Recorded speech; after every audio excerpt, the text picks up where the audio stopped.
VCD number 416, VCD எண் 416, இடம் Pitampura park, Delhi, place Pitampura park, Delhi, Murali date 11/2/67, Murali தேதி 11/2/1967, தேதி 9/4/6, clarification date 9/4/2006.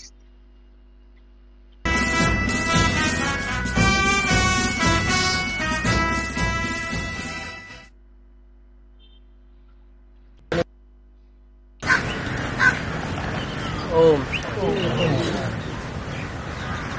यह 11 फरवरी सन 1967 का प्रातः क्लास। இது 11 फरवरी 67 காலை வகுப்பு।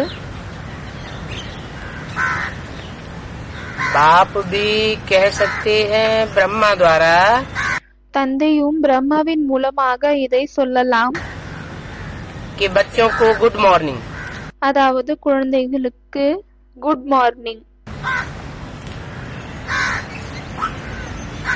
कौन सा बाप? எந்த தந்தை?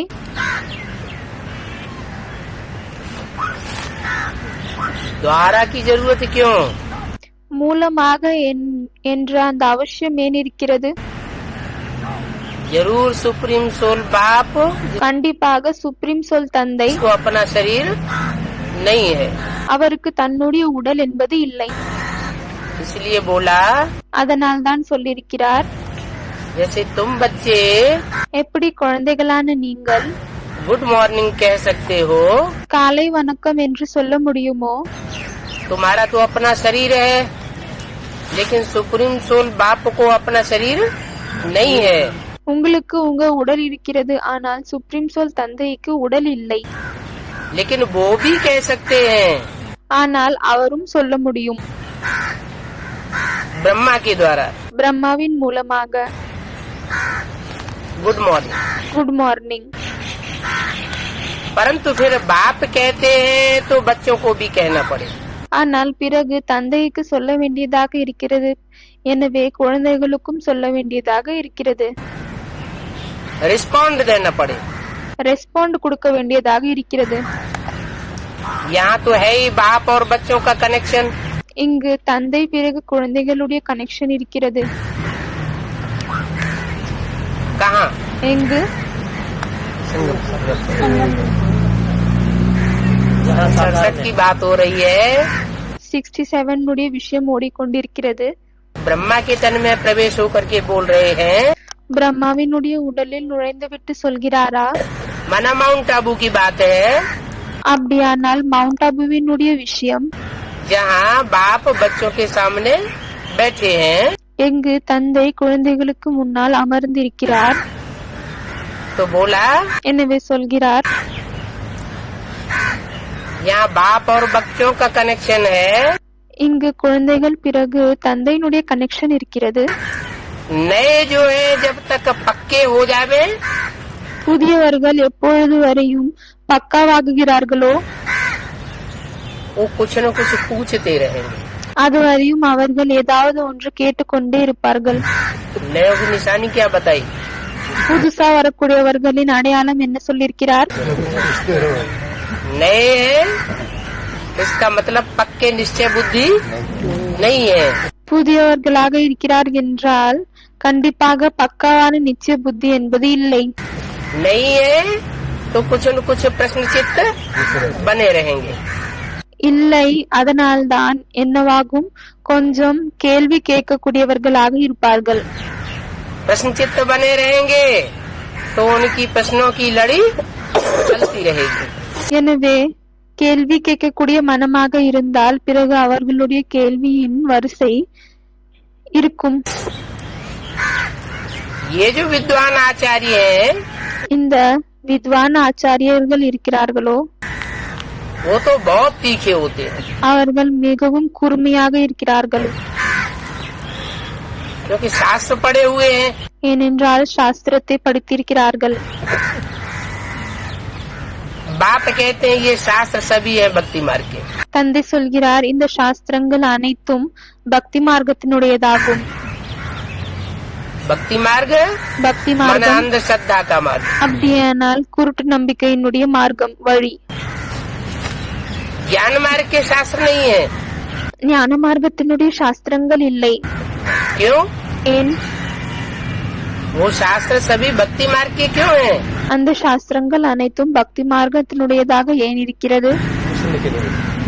क्योंकि भक्ति आती है रावण से ஏனென்றால் பக்தி ராவணனிடமிருந்து வருகிறது.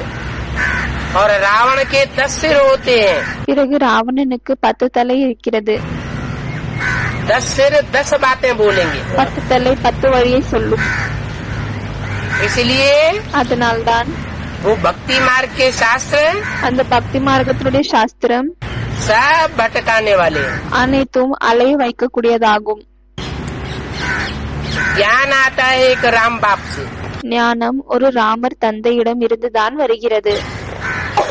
एक से आता है ज्ञान ஒருத்தரிடம் இருந்து ஞானம் வருகிறது. और अनेकों से आती है भक्ति। பிறகு நிறைய பேரிடம் இருந்து பக்தி வருகிறது. तो विद्वान आचार्य वो सब भक्ति मार्ग के। எனவே அந்த வித்வான் ஆச்சாரியர்கள் அனைவரும் பக்தி மார்க்கத்தை சேர்ந்தவர்கள் ஆவார்கள். हरिद्वार व काशी में बैठ करके राजयोग सिखावेंगे क्या? ஹரித்வார் காஷியில் அமர்ந்து கொண்டு ராஜயோகத்தை கற்று தர முடியுமா? बापा आवेंगे தந்தை வருகிறார். तो हरि के द्वार में बैठ करके राजयोग सिखावेंगे। அப்பொழுது கடவுளுடைய கதவில் அமர்ந்து கொண்டு ஞானத்தை கற்று தருவாரா? ராஜயோகத்தை கற்று தருவாரா?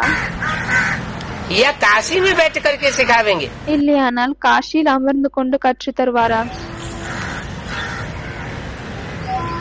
उन्होंने तो लिख दिया है அவர்கள் எழுதிவிட்டனர். कि काशी नगरी காஷி நகரி शंकर की बहुत प्यारी नगरी है। சங்கருடைய மிகவும் அன்பான இடமாகும். वो ये तो जानते नहीं कि शंकर अलग है और शिव अलग है। அவர்களுக்கு இது தெரியாது. சங்கர் தனி ஆவாங்க, சிவன் தனி ஆவார்.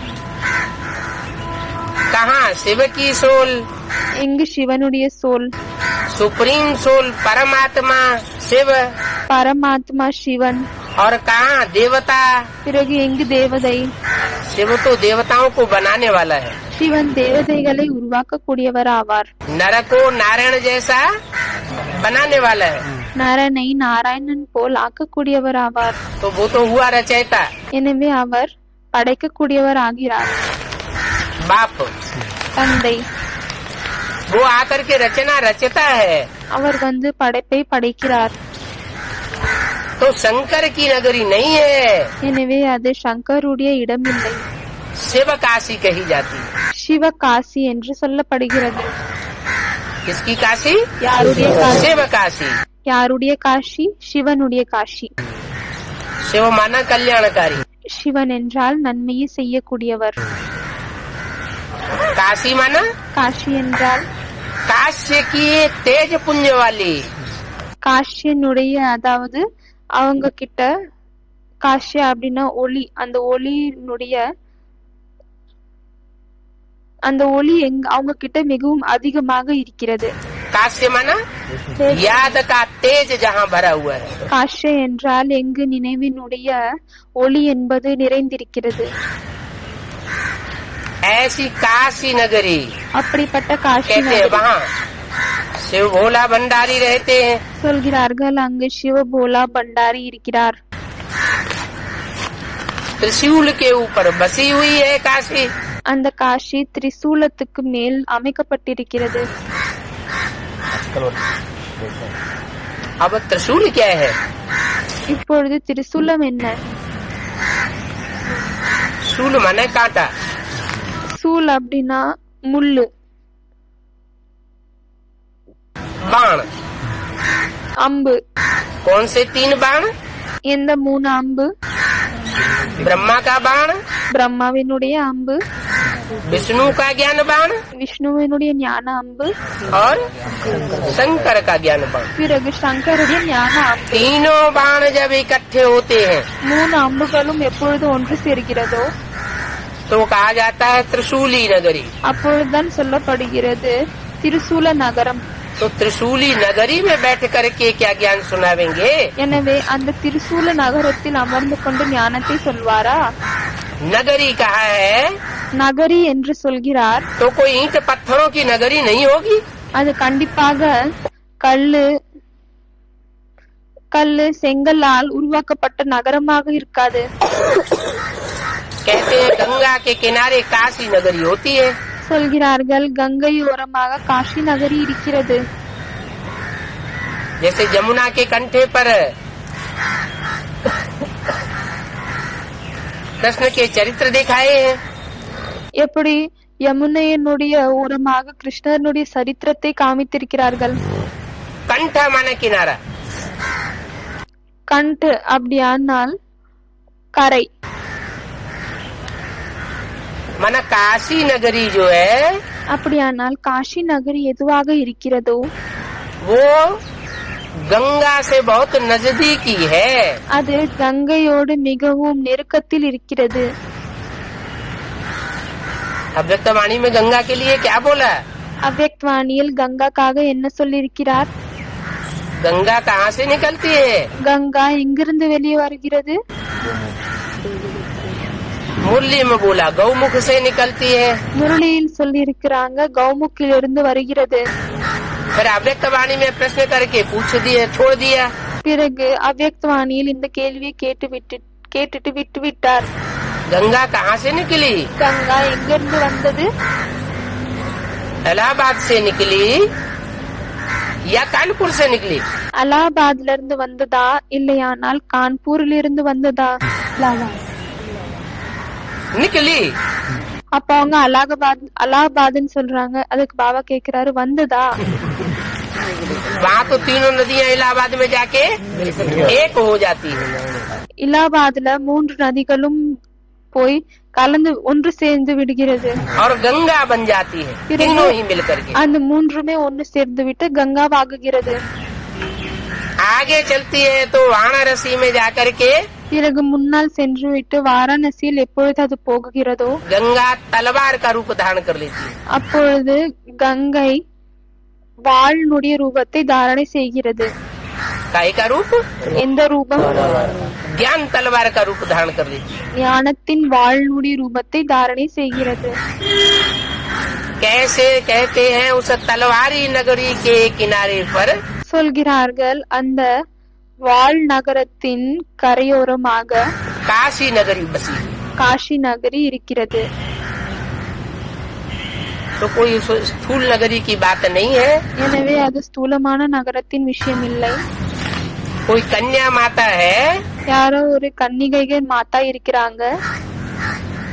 जिसके कंठे पर बैठ करके नई दुनिया की रचना रची जाती है। யாருடைய கரையோரமாக அமர்ந்து கொண்டு புது உலகத்தின் படைப்பை படைக்கப்படுகிறது. कहते हैं हरिद्वार में बैठ करके राजयोग सिखावेंगे। சொல்கிறார்கள் ஹரித்வாரத்தில் அமர்ந்து கொண்டு சாது சந்துகள் ராஜயோகத்தை கற்று தருவார்கள். संत महात्मा जाकर के कहाँ इकट्ठे हो जाते हैं? சாது சந்து மகாத்மாக்கள் சென்று விட்டு எங்கு ஒன்று சேர்கிறார்கள்? हरिद्वार ऋषिकेश में इकट्ठे हो जाते हैं। ஹரித்வார் ரிஷிகேஷில் ஒன்று சேர்கிறார்கள். वहाँ एक स्थान भी बनाया हुआ है, அங்கு ஒரு இடமும் உருவாக்கப்பட்டிருக்கிறது, स्वर्ग आश्रम। ஸ்வர்காசிரம். अब कोई ईंटों का स्वर्ग आश्रम इकट्ठा करने से இப்பொழுது கல்லால் உருவாக்கப்பட்ட ஸ்வர்காசிரத்தை ஒன்று சேர்க்கும் காரணத்தால் स्वर्ग धाम थोड़ा ही बन जाता है। ஸ்வர்கதாமம் என்பது உருவாகுவதில்லை. हरि के द्वार में ऐसे होता है क्या? ஹரினுடைய கதவில் இப்படி ஆக முடியுமா என்ன? हरि माना कौन? ஹரி என்றால் யார்? कृष्ण। கிருஷ்ணர். कृष्ण का आखिरी जन्म का नाम क्या? கிருஷ்ணனுடைய கடைசி ஜென்மத்தின் பெயர் என்ன? ब्रह्मा। பிரம்மா. ब्रह्मा की नगरी कौन सी? பிரம்மாவின் நகரம் எது? ब्रह्मा ने जो नगरी बसाई பிரம்மா எந்த நகரத்தை படைத்தாரோ ब्रह्मपुरी का नाम क्या है? அந்த பிரம்மபுரியினுடைய பெயர் என்ன? ब्रह्मपुरी कहो, பிரம்மபுரி என்று சொல்லுங்கள், ब्रह्मलोक कहो। பிரம்மலோகம் என்று சொல்லுங்கள். वो ब्रह्मलोक में कहते हैं ब्रह्मा वास करता है। அந்த பிரம்மலோகத்தில் சொல்கிறார்கள் பிரம்மா வசிக்கிறார். तो स्थूल लोक की बात है क्या? எனவே இது ஸ்தூலமான உலகத்தின் मुरली में तो விஷயம். बोला है முரளியில் कि तुम சொல்லியிருக்கிறார், बच्चे परम धाम को भी इस सृष्टि पर उतार लेंगे। குழந்தைகளான நீங்கள் பரம்தாமத்தையும் இந்த சிருஷ்டியில் இறக்கிக் கொள்வீர்கள். मतलब ये हुआ कि इसी दुनिया में இதனுடைய அர்த்தம் என்னவாகுகிறது என்றால் இதே உலகத்தில் कोई ऐसी तपस्या स्थली होती है இது போன்ற ஒரு தபஸ்யாக்கு ஏத்த மாதிரி இடம் இருக்கிறது. जिस तपस्या स्थली में எந்த தபஸ்யா பண்ணக்கூடிய இடத்தில் ब्राह्मण इकट्ठे होकर के अपनी संपन्न स्टेज में ऐसा वातावरण तैयार करते हैं பிராமணர்கள் ஒன்று சேர்ந்துவிட்டு இப்படிப்பட்ட ஒரு வாத்தாவரண சூழ்நிலையை சுற்றுச்சூழலை உருவாக்குகிறார்கள். जिस वातावरण में जो भी आत्मा पहुंचेगी அந்த சுற்றுச்சூழலில் எந்த ஆத்மாக்கள் எல்லாம் போகுவார்களோ वो निसंकल्प हो जाएगी, அவர்கள் எல்லாம் சங்கல்பம் இல்லாதவர்களாக ஆகிவிடுவார்கள், आत्मिक स्थिति में स्थित हो जाएगी। ஆன்மீக ஸ்திதியில் நிலைந்திருப்பார்கள். ऐसी आत्मिक स्थिति में जो स्थित होते हैं இப்படிப்பட்ட ஆத்மீக நிலையில் யார் நிலைந்திருக்கிறார்களோ और संपन्न स्टेज को पाते हैं பிறகு சம்பன்னமான ஸ்டேஜை அடைகிறார்களோ वो ही स्वर्गवासी कहे जाते हैं। அவர்கள்தான் ஸ்வர்கவாசி என்று சொல்லப்படுகிறது. वो तो कह देते हैं शरीर छोड़ा तो कहते हैं स्वर्गवासी हुआ। அவர்கள் சொல்கிறார்கள் சரீரத்தை விட்டால் பிறகு ஸ்வர்கவாசி ஆகிவிட்டனர். अब शरीर छोड़ने की बात नहीं है, இப்பொழுது சரீரத்தை விடக்கூடிய விஷயம் இல்லை. ये आत्मिक स्थिति में तपस्या की स्थिति में देह भान छोड़ने की बात। இது ஆத்மீக நிலையில் தபஸ்யாவின் நிலையில் தேகாபிமானத்தை விடுவதின் விஷயமாகும். देह भान छोड़ेंगे, स्व की स्थिति में स्थित होंगे தேகபானத்தை விட்டால் சுயஸ்திதியில் நிலைந்தால் तो कहाँ जाएंगे? பிறகு எங்கு போவோம்? स्वर्ग। स्वर्ग। स्व माने आत्मा, ஸ்வ என்றால் ஆத்மா, ग माना गया। க என்றால் செல்வது. कहाँ गया? எங்கு செல்வது? आत्मिक स्थिति में गया। ஆன்மீக நிலையில் சென்று விட்டார். आत्मिक स्थिति वाले होते हैं देवता। ஆத்மீக ஸ்திதியை கொண்டவர்கள் தான் தேவதைகள் ஆவார்கள். साधु सन्यासियों ने वो स्थूल हरिद्वार नगरी को अपना धाम बना के रखा हुआ है। எனவே அந்த ஸ்தூலமான சாது சந்த் சந்நியாசிகள் அந்த ஹரித்வாரை தன்னுடைய தாமமாக உருவாக்கிவிட்டு இருக்கிறார்கள். समझते हैं वहाँ स्वर्ग धाम की स्थापना होगी। நினைக்கிறார்கள் அங்குதான் ஸ்வர்க தாமம் படைக்கப்படும். अरे वो साधु सन्यासी तो बैठे ही है गंगा तट पर। அரே அந்த சாது சந்நியாசிகள் கங்கையின் கரையோரமாக அமர்ந்திருக்கிறார்கள். समझते हैं அவர்கள் புரிந்து கொள்கிறார்கள் गंगा जल पीते पीते मुक्ति को पा लेंगे। கங்கையினுடைய தண்ணியை குடித்து குடித்து முக்தியை அடைவோம். क्या? என்ன? यमुना जल पी करके नहीं, யமுனாவினுடைய தண்ணீரை குடித்துவிட்டு இல்லை, सरस्वती का जल पी के नहीं, சரஸ்வதியினுடைய தண்ணீரை குடித்துவிட்டு இல்லை. भगवान आते हैं, கடவுள் வருகிறார், ब्रह्मा मुख से सुनाते हैं। பிரம்மாவின் வாய் மூலமாக சொல்கிறார். ब्रह्मा मुख पुरुष तन है, அந்த பிரம்மாவினுடைய வாய் ஆணுடைய வாயாகும். पुरुष तन सब दुर्योधन दुशासन அந்த है। ஆண் உடல் அனைவரும் துரியோதன துஷாசன ஆவார்கள். उनके मुख से सुने हुए का उतना असर नहीं पड़ेगा। அவர்களின் வாயின் மூலமாக கேட்பதின் மூலமாக அவ்வளவு तो किसके मुख से असर पड़ेगा? कन्याएं माताएं जो पवित्र रहने की स्वभाव वाली है, वो गौ माताएं जब அவ்வளவு அது மற்றவர்களுக்கு அவர்களின் மேல் அது அசர் காமிக்காது. எனவே யார் சொல்வதின் மூலமாக அது அசர் காமிக்கும்? सुनाती है ज्ञान, எப்பொழுது அந்த கௌமுக்காக இருக்கக்கூடிய கன்னிகைகள் மாதாக்கள் ஞானத்தை சொல்கிறார்களோ और ज्ञान का कलश अपने हाथ में लेती है, பிறகு எப்பொழுது அந்த ஞானத்தின் கலசத்தை தன்னுடைய கையில் எடுத்துக்கொள்கிறார்களோ तो उसका असर दुनिया वालों के ऊपर पड़ता है। அப்பொழுதுதான் அதனுடைய பிரபாவம் உலகத்தினர் மேல் படுகிறது. तो बताया எனவே சொல்லியிருக்கிறார் कि गंगा जल पीते पीते मुक्ति को पावेंगे। கங்கையினுடைய தண்ணீரை குடித்து குடித்து முக்தியை அடைவோம். पहले गंगा निकलती है कि यमुना निकलती है कि सरस्वती निकलती है? முதலில் கங்கை வருகிறதா, யமுனா வருகிறதா, இல்லையானால் சரஸ்வதி வருகிறதா, कि तीनों नदियाँ इकट्ठी निकलती हैं? இல்லையானால் மூன்று நதிகளும் ஒன்றாக வெளிவருகிறதா? मुरली में तो बोला है ज्ञान गंगाएं निकली है अंत में। முரளியில் சொல்லியிருக்கப்பட்டிருக்கிறது ஞான கங்கைகள் கடைசியில் தான் வருகிறார்கள் என்று. संपन्नता अंत में होगी, मध्य में होती है या आदि में ही हो जाती है? முழுமை என்பது கடைசியில் நடக்குகிறதா, நடுவில் நடக்குகிறதா, இல்லையானால் ஆரம்பத்தில் அந்த முழுமை அடைகிறோமா? अंत में होती है। கடைசியில் தான் அடைகிறோம். तो आदि में எனவே ஆரம்பத்தில் जरूर गंगा थी, கண்டிப்பாக அந்த கங்கை இருந்தாங்க. फाउंडेशन के टाइम पर, ஃபவுண்டேஷன் காலத்தில், बीजारोपण के समय, விதையை விதைக்கும் பொழுது, और अंत में कोई गंगा फिर से निकलती है। பிறகு கடைசியிலும் அதே கங்கை தான் திரும்பவும் வெளிவருகிறது. निकल करके பிறகு வெளி வந்துவிட்டு ईश्वरीय कार्य में सहयोगी बनती है। ஈஸ்வரனுடைய காரியத்தில் சகயோகியாக ஆகுகிறது. गंगा கங்கை का कनेक्शन है அதனுடைய கனெக்ஷன் शंकर की जटाओं से। சங்கருடைய ஜடையோடு கங்காவினுடைய கனெக்ஷன் இருக்கிறது. शंकर சங்கர் और गंगा, பிறகு கங்கை, गंगाधर कहा जाता है। கங்காதர் என்று சொல்லப்படுகிறார். इसको धारण किया, யாரை தாரணை செய்தார்? गंगा को धारण किया। கங்கையை தாரணை செய்தார். एक है सूक्ष्म गंगा, ஒரு ज्ञान गंगा, சூக்ஷ்மமான ஞான கங்கையாகும். और एक होती है उस ज्ञान गंगा को प्रैक्टिकल रूप में, प्रैक्टिकल जीवन में धारण करने वाली। பிறகு இரண்டாவது அந்த ஞான கங்கையை பிராக்டிக்கல் ரூபத்தில் தன்னுடைய பிராக்டிக்கல் வாழ்க்கையில் தாரணை செய்யக்கூடியவள். कोई चैतन्य गंगा, அதுதான் சைத்தன்யமான கங்கையாகும். तो ब्रह्मा के मुख से जो ज्ञान सुनाया, எனவே பிரம்மாவின் வாய் மூலமாக எந்த ஞானத்தை சொல்லப்பட்டதோ उस ज्ञान को जिसने अपने मस्तक में धारण कर लिया, அந்த ஞானத்தை யார் தன்னுடைய தலையில் தாரணை செய்து கொண்டார்களோ वो है सूक्ष्म ज्ञान गंगा। அவங்கதான் சூட்சுமமான ஞான கங்கையாகும். शंकर की जटाओं में समा जाती है। சங்கருடைய ஜடையில் கலந்து விடுகிறார்கள். सन 68 तक ब्रह्मा के द्वारा सारा ज्ञान सुनाया गया। 69 வருடம் வரை,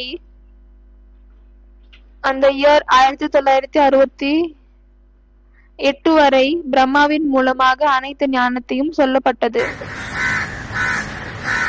उस ज्ञान को அந்த ஞானத்தை मुरली में बोला है முரளியில் சொல்லப்பட்டிருக்கிறது.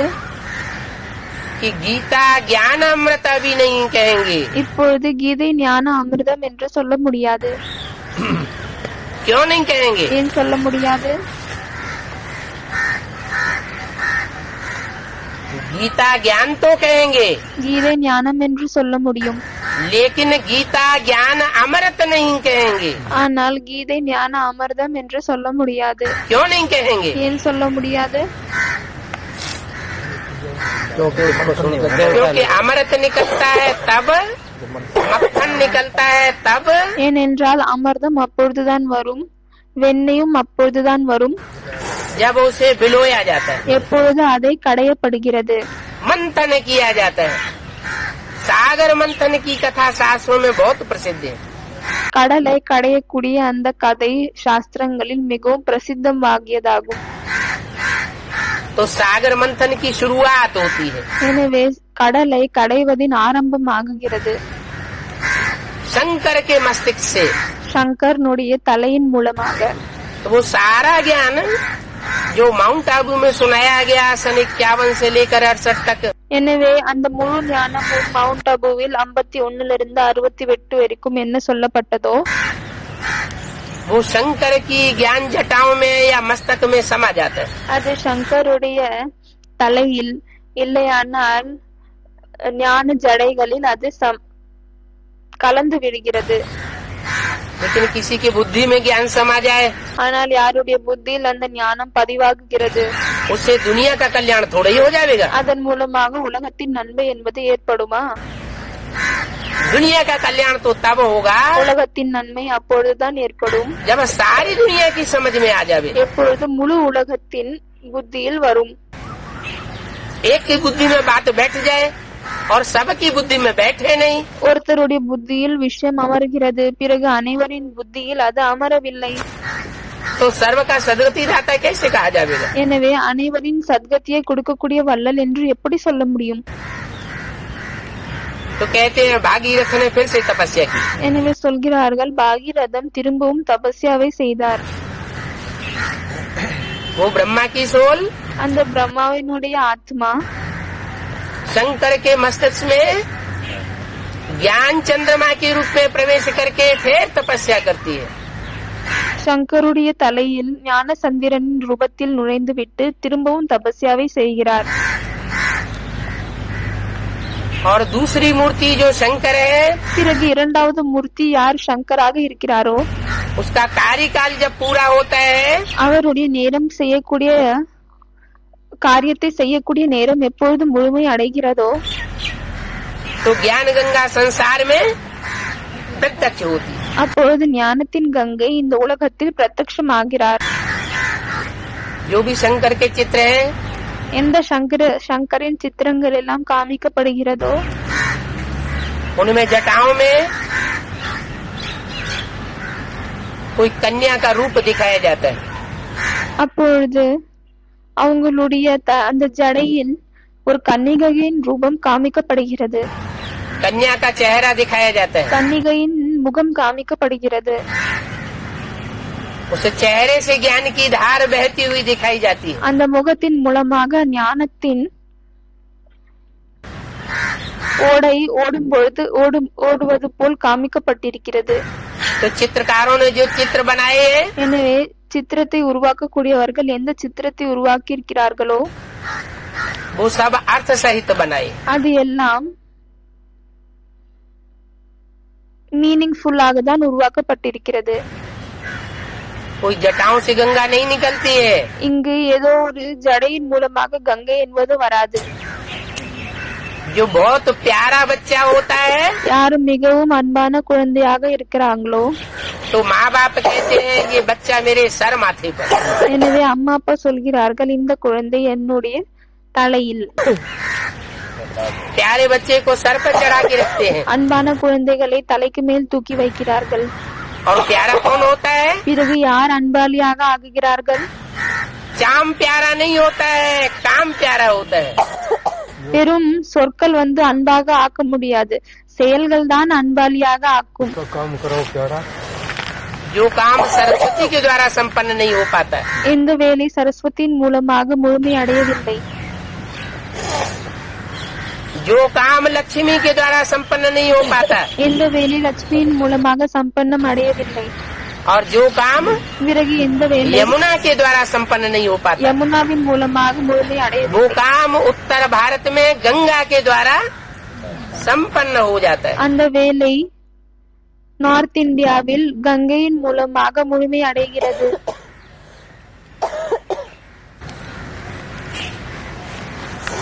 70 साल हो गए इस ज्ञान को चलते चलते। 70 வருஷம் ஆகிவிட்டது இந்த ஞானம் ஓடி ஓடி. उत्तर भारत की आत्माओं ने उस एडवांस ज्ञान को क्यों नहीं उठा पाया? நார்த் இந்தியால இருக்கக்கூடிய ஆத்மாக்கள் அந்த ஞானத்தை ஏன் எடுத்துக்கொள்ள முடியவில்லை? क्योंकि निमित्त का बड़ा महत्व होता है। ஏனென்றால் நிமித்தமாக இருக்கக்கூடியவர்களுக்கு மிகவும் அதிகமாக மகத்துவம் இருக்கிறது. उत्तर भारत में உத்தர் பாரதத்தில் गंगा का मान बहुत ज्यादा है। वो ज्ञान நார்த் இந்தியாவில் கங்கைக்கு மிகவும் அதிகமாக மரியாதை இருக்கிறது. गंगा அந்த ஞான கங்கை अभी भी प्रत्यक्ष नहीं हुई है। இப்பொழுதும் பிரத்யட்சமாகவில்லை. जब प्रत्यक्ष होती है எப்பொழுது பிரத்யட்சமாகுகிறதோ तो जितने भी विद्वान पंडित आचार्य हैं वो सब जाग पड़ते हैं। அப்பொழுது எவ்வளவு வித்வான் பண்டித் ஆச்சாரியர்கள் இருக்கிறார்களோ அவர்கள் அனைவரும் விழித்துக் கொள்கிறார்கள்.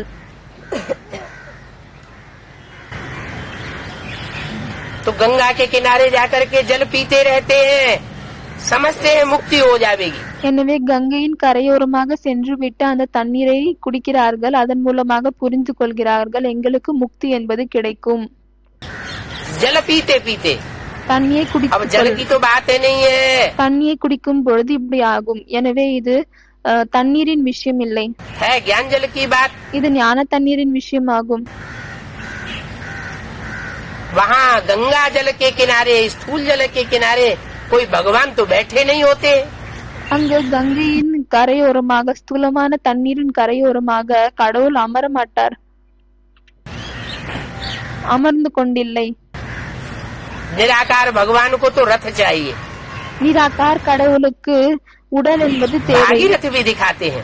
பாகீரதமும் காமிக்கப்படுகிறது. भगवान ने आकर ज्ञान दिया है। கடவுள் வந்து ஞானத்தை கொடுத்திருக்கிறார். वास्तव में कृष्ण को ज्ञान सागर नहीं कहा जाता। உண்மையில் கிருஷ்ணரை ஞான கடல் என்று சொல்ல முடியாது.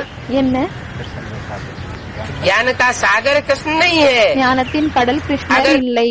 कृष्ण ज्ञान सागर होता ஒருவேளை கிருஷ்ணர் ஞானத்தின் கடலாக இருந்தால் तो गीता का भगवान பிறகு கீதையினுடைய கடவுள் आखिरी जन्म में கடைசி ஜென்மத்தில் कृष्ण की आत्मा हो जाती। கிருஷ்ணருடைய ஆத்மாவாக இருக்கும். किस रूप में? இந்த ரூபத்தில் दादा लेखराज के रूप में साकार भगवान का रूप, தாதா லேக்ராஜின் ரூபத்தில் சாகார கடவுளின் ரூபம். गीता का भगवान कृष्ण उर्फ ब्रह्मा कहा जाता। கீதையினுடைய கடவுள் கிருஷ்ணராக இருக்கக்கூடிய பிரம்மா என்று சொல்லப்படும். लेकिन नहीं, ஆனால் இல்லை, ब्रह्मा के मंदिर नहीं बनते हैं, பிரம்மாவிற்கு கோவில் கட்டப்படுவதில்லை, मूर्तियाँ नहीं बनती हैं, சிலைகள் உருவாக்கப்படுவதில்லை, पूजा नहीं होती है। பூஜையும் ஆகுவதில்லை.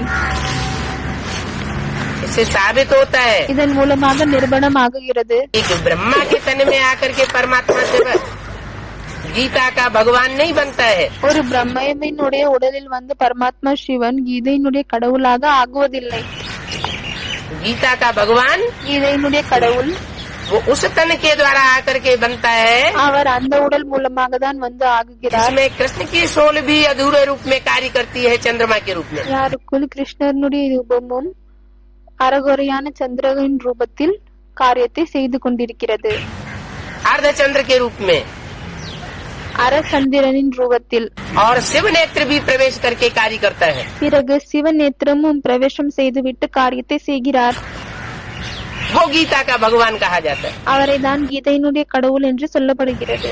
उस गीता के भगवान के द्वारा, அந்த கீதையினுடைய கடவுளின் மூலமாக தான் मनन चिंतन मंथन के द्वारा சிந்திக்கும் யோசிக்கும் அதன் மூலமாக जो अमृत निकलता है, उस अमृत रस को पी करके देवताएं अमर बनते हैं। எந்த அமிர்தம் வெளியே வருகிறதோ அந்த அமிர்தத்தை குடித்துவிட்டு தான் தேவதைகள் அமரர் ஆகுகிறார்கள். अमर भी दो तरह के होते हैं। அமரும் இரண்டு விதமாக இருக்கிறது. अमर माने न मरने वाले देवता, அமர் என்றால் சாகாமல் இருக்கக்கூடிய தேவதைகள். और ब्राह्मण सो देवता कहे जाते हैं। பிறகு பிராமணர் இருந்து தேவதை என்று சொல்லப்படுகிறது. जो ब्राह्मण है எந்த பிராமணர்கள் இருக்கிறார்களோ स्थिति अभी ये है कि अभी अभी निश्चय बुद्धि, अभी अभी अनिश्चय बुद्धि। அவர்களுடைய நிலைமை இப்படி இருக்கிறது. என்னவென்றால் இப்பொழுது நிச்சய புத்தி, இப்பொழுது அனிச்சய புத்தி.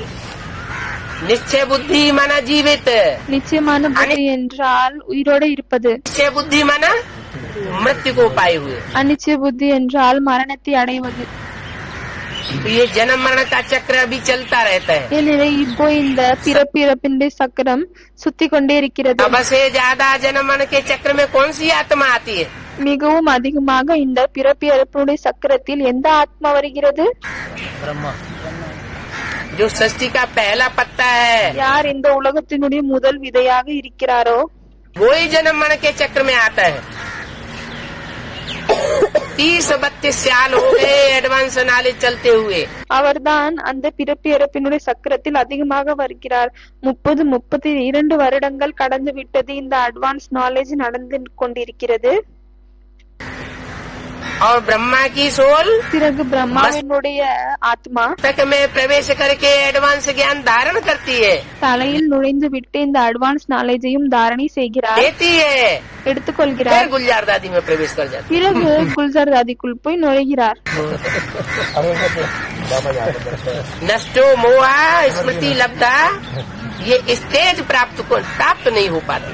நஷ்டமோகா ஸ்மிருதிர் லப்தா, அதாவது புத்தியின் மூலமாகவும் மோகம் இருக்கக்கூடாது. இந்த ஸ்டேஜை அவரால் அடைய முடிவதில்லை. तो बाप कहते हैं कृष्ण को ज्ञान का सागर नहीं कहा जाता, எனவே தந்தை சொல்கிறார் கிருஷ்ணரை ஞான கடல் என்று சொல்ல முடியாது. और न उनके पास कोई राजयोग सिखाने का ज्ञान है। பிறகு அவரிடம் ஞானத்தை ராஜயோகத்தை கற்றுக் கொடுக்கக்கூடிய எந்த விதமான ஞானமும் இல்லை. என்ன? अगर राजयोग सिखाने का ज्ञान ஒருவேளை ராஜயோகத்தை கற்றுத்தரக்கூடிய ஞானம் कृष्ण उर्फ ब्रह्मा के पास होता கிருஷ்ணராக இருக்கக்கூடிய பிரம்மாவிடம் இருந்தால், तो राजयोग सिखा करके उन्होंने इंद्रियों के ऊपर कंट्रोल करने वाला कोई को राजा बनाया होता। பிறகு ராஜயோகத்தை கற்றுக் கொடுத்து இந்திரியங்கள் மேல் கண்ட்ரோல் செய்யக்கூடிய ஏதாவது ஒருவரை உருவாக்கி இருப்பார். इंद्रियों में मुख्य इंद्रिय है जिसे कंट्रोल करने के लिए இந்திரியங்களில் முக்கியமான இந்திரியங்கள் எது என்றால் அதை கண்ட்ரோல் செய்வதற்காக योगी सबसे ज्यादा पुरुषार्थ करते हैं। யோகிகள் மிகவும் அதிகமாக புருஷார்த்தத்தை செய்கிறார்கள். वो कौन सी इंद्रिय है? அது என்ன वो இந்திரியம்? कौन सा विकार है? அது என்ன விகாரம்? काम विकार। காம விகாரம். काम विकार को भस्म करने का श्रेय காம விகாரத்தை அழிக்கக்கூடிய அந்த பட்டம் भक्ति मार्ग में कौन से देवता को दिखाया है? பக்தி மார்க்கத்தில் எந்த தேவதைகளுக்கு கொடுத்திருக்கிறாங்க? शंकर को दिखाया। சங்கருக்கு காமித்திருக்கிறார்கள். कहते हैं शंकर ने ऐसा पुरुषार्थ किया, சொல்கிறார்கள் சங்கர் இப்படிப்பட்ட புருஷார்த்தத்தை செய்தார். राजयोग का, ராஜயோகத்தின் राजयोग से என்னவென்றால் ராஜயோகத்தின் மூலமாக कामदेव को भस्म कर दिया। காமதேவரை எரித்து விட்டார். भक्ति मार्ग में तो समझते हैं कामदेव कोई देवता होता होगा। பக்தி மார்க்கத்தில் புரிந்து கொண்டிருக்கிறார்கள் காமதேவதை ஏதாவது ஒரு தேவதையாக இருப்பாங்க. बाहर खड़ा होता होगा, बाहर से हमला करता होगा। வெளியில் நின்று கொண்டிருப்பார்கள், வெளியில் நின்று கொண்டு பிறகு ஆக்கிரமம் செய்வாங்க. बाहर की बात है ही नहीं, இது வெளி உலகத்தின் விஷயமே இல்லை. वो तो अंदरूनी चीज है, அது உள்ளுக்குள் இருக்க வேண்டிய விஷயமாகும். वो तो सूक्ष्म बात है, அது சூட்சமமான விஷயமாகும். विकार की बात है। 63 जन्मों में जो விகாரத்தின் விஷயமாகும். 63 ஜென்மத்தில் विकार भोगे हैं, எந்த விகாரத்தை அனுபவித்திருக்கிறோமோ उन विकारों का संस्कार आत्माओं में भर जाता है। அந்த விகாரத்தின் சம்ஸ்காரம் ஆத்மாவில் நிரம்புகிறது. जैसे कृष्ण की आत्मा எப்படி கிருஷ்ணனுடைய ஆத்மா संगम युग में ब्रह्मा का पार्ट बजाती, சங்கம் யுகத்தில் பிரம்மாவினுடைய பாட்டை செய்கிறார். ऐसे ही राम की आत्मा संगम युग में शंकर का पार्ट बजाती है। இப்படிதான் ராமருடைய ஆத்மா சங்கம் யுகத்தில் சங்கருடைய பாட்டை செய்கிறார்.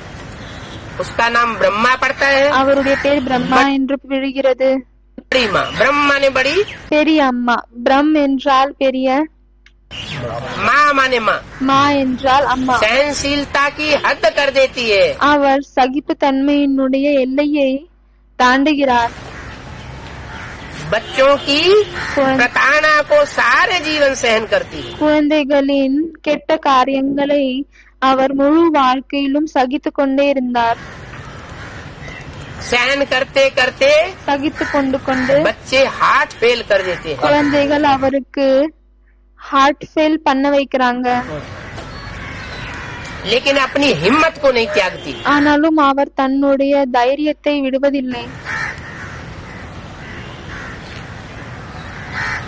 देहम वा पातयामी, शरीर बल छूट जाए, தேகம் வா பாத்தையாமி, அப்படியானால் இந்த உடல் பலையை விட்டுவிடலாம். कार्यम वा साधयामी, காரியம் வா சாதையாமி, लेकिन कार्य को पूरा करके हटेगी। ஆனால் காரியத்தை செய்துவிட்டு தான் நாம் விலகுவோம். तो वो सोल எனவே அந்த ஆத்மா कोई ब्राह्मण बच्चे का आसरा लेती है ஏதோ ஒரு பிராமண குழந்தையோடைய ஆதாரத்தை எடுத்துக்கொள்கிறார். और फिर अपनी पढ़ाई चालू करती है, பிறகு தன்னுடைய படிப்பை ஆரம்பிக்கிறார். पढ़ाई को छोड़ नहीं देती. படிப்பை விடுவதில்லை.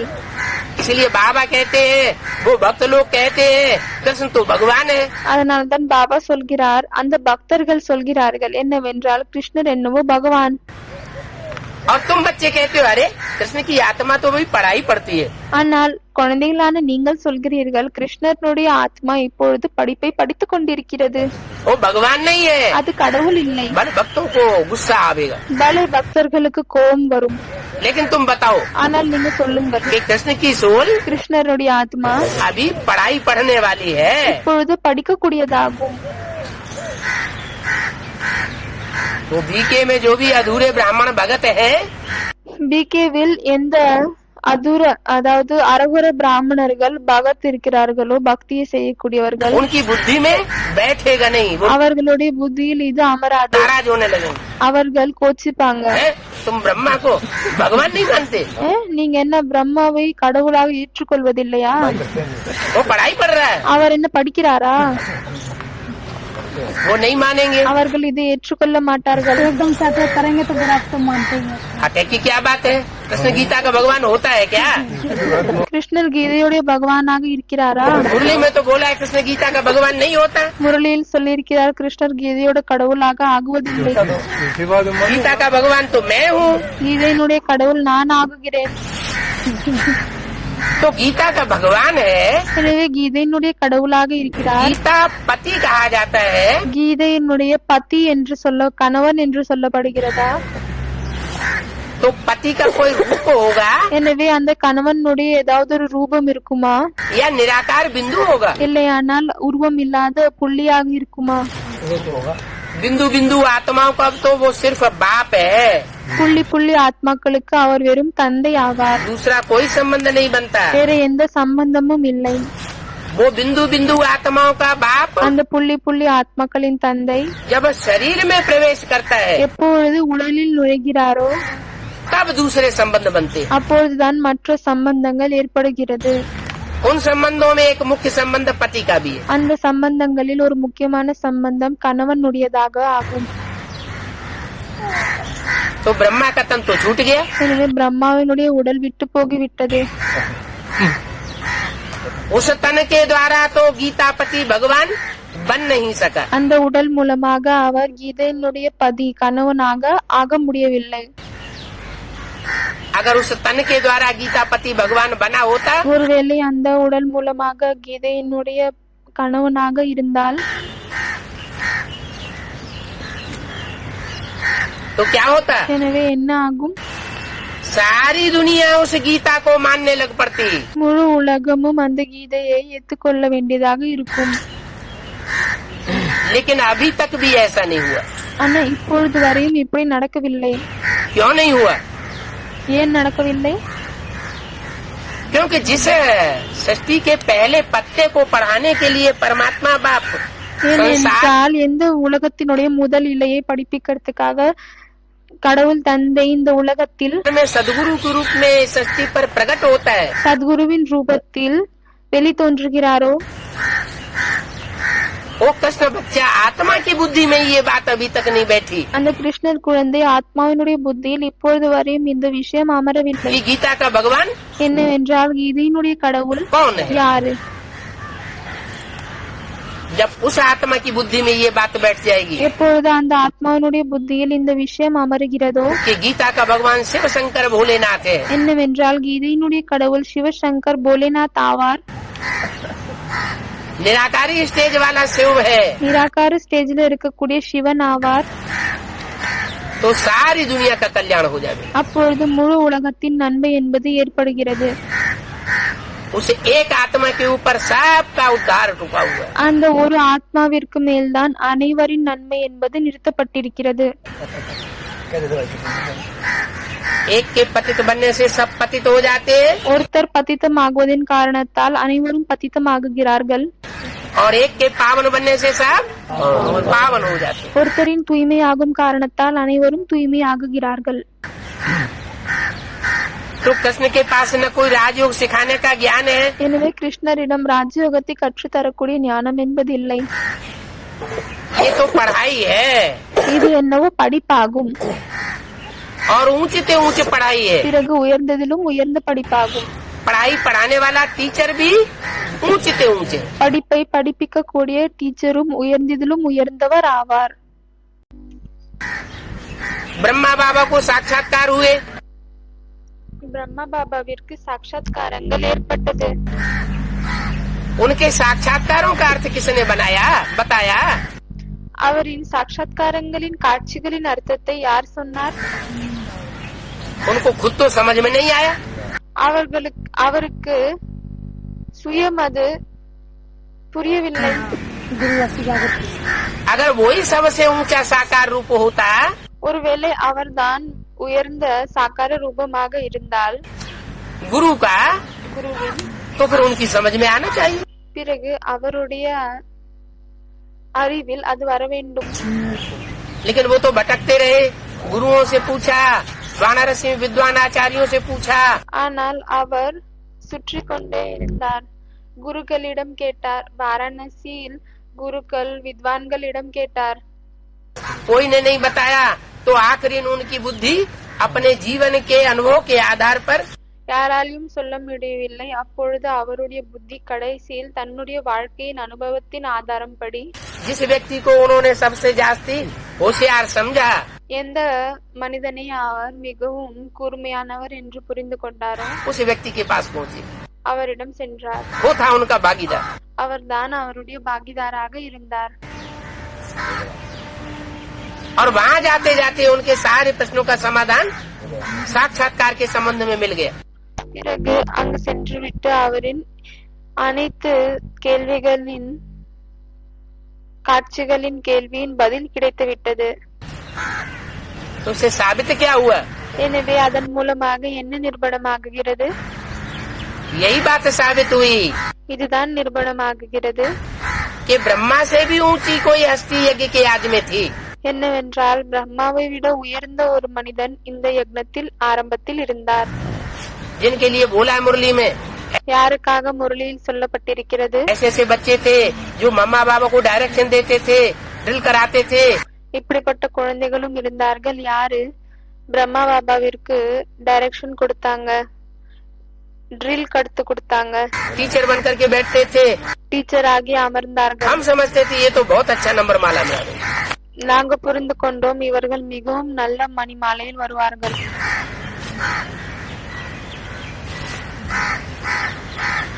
वही आत्मा यज्ञ के आदि वाली, அந்த ஆத்மா தான் யக்னத்தின் ஆரம்பத்தில் இருக்கக்கூடியவர். जो आज में विशेष सहयोगी बनी थी.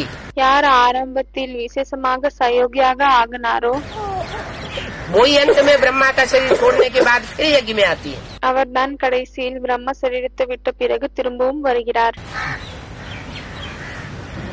और उनके द्वारा ब्रह्मा की अर्थात कृष्ण की सोल की दोबारा पढ़ाई शुरू होती है. பிறகு அவர் மூலமாக பிரம்மாவின் அதாவது கிருஷ்ணனுடைய சோலின் படிப்பு திரும்பவும் ஆரம்பிக்கிறது. तो भगवान वाच लगा हुआ है. भगवान है निराकार. எனவே பகவான் சொல்கிறார் என்று சொல்லப்பட்டிருக்கிறது. பகவான் நிராகார் ஆவார். क्या என்ன? वो निराकार का अर्थ क्या लगाते हैं? அந்த நிராகாரின் அர்த்தம் என்ன? बिंदु. புள்ளி. बिंदु अर्थ नहीं है.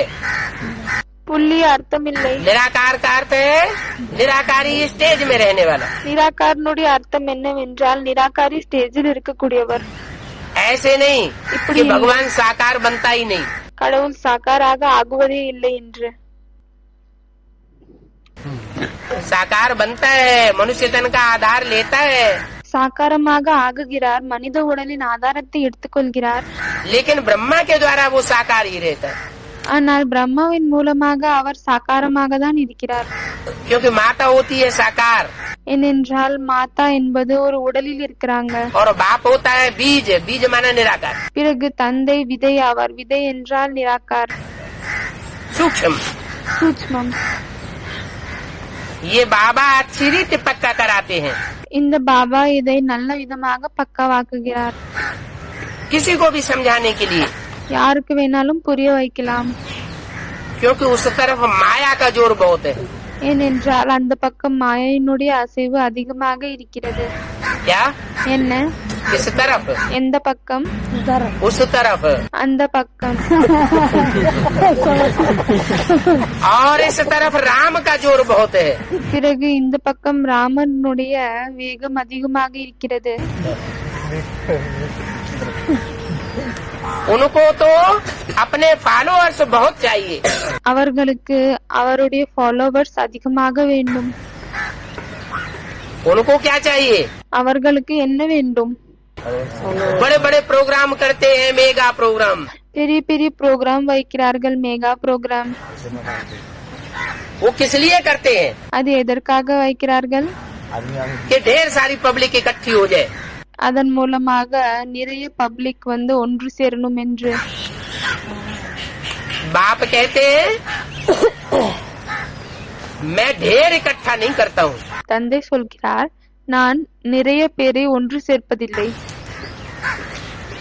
मैं कौन सा वंश इकट्ठा करता हूँ? நான் எந்த வம்சத்தை ஒன்று சேர்க்கிறேன்? मुझे सूर्यवंशी बच्चे चाहिए. எனக்கு சூரியவம்சி குழந்தைகள் தான் தேவை. और जो ढेर के ढेर वंश है, चंद्रवंश है, பிறகு எந்த அதிகமான வம்சங்கள் இருக்கிறதோ, சந்திர வம்சம், और वहाँ से लेकर के इस्लाम, बौद्ध, क्रिश्चियन आदि, பிறகு அங்கிருந்து இஸ்லாம், பௌத்தி, கிறிஸ்டியன் எல்லாம், वो मेरे काम के नहीं है. அவர்கள் எல்லாம் என்னுடைய வேலைக்கு உதவ மாட்டார்கள். क्या? என்ன? वो मेरे काम के नहीं है, मेरा फाउंडेशन नहीं. அவர்கள் எல்லாம் என்னுடைய வேலைக்கு தகுந்தவர்கள் இல்லை. அவர்கள் புது உலகத்தின் ஃபவுண்டேஷன் दुनिया का नहीं लगावेंगे. போட மாட்டாங்க. नई दुनिया का फाउंडेशन लगाने वाले புது உலகத்தின் ஃபவுண்டேஷனை போடக்கூடியவர்கள் सूर्यवंशी बच्चे हैं. சூரியவம்சி குழந்தைகள் ஆவார்கள். इसलिए गीता में लिखा गया है कि मैं जब आता हूँ तो पहले पहले ज्ञान किसको देता हूँ? सूर्य को ज्ञान देता हूँ. அதனால்தான் கீதையில் எழுதப்பட்டிருக்கிறது, நான் எப்பொழுது முதலில் வருகிறேனோ அப்பொழுது யாருக்கு ஞானத்தை தருகிறேன்? சூரியனுக்கு ஞானத்தை தருகிறேன். क्यों? ஏன்? चंद्रमा को क्यों नहीं देता? சந்திரனுக்கு ஏன் தரவில்லை?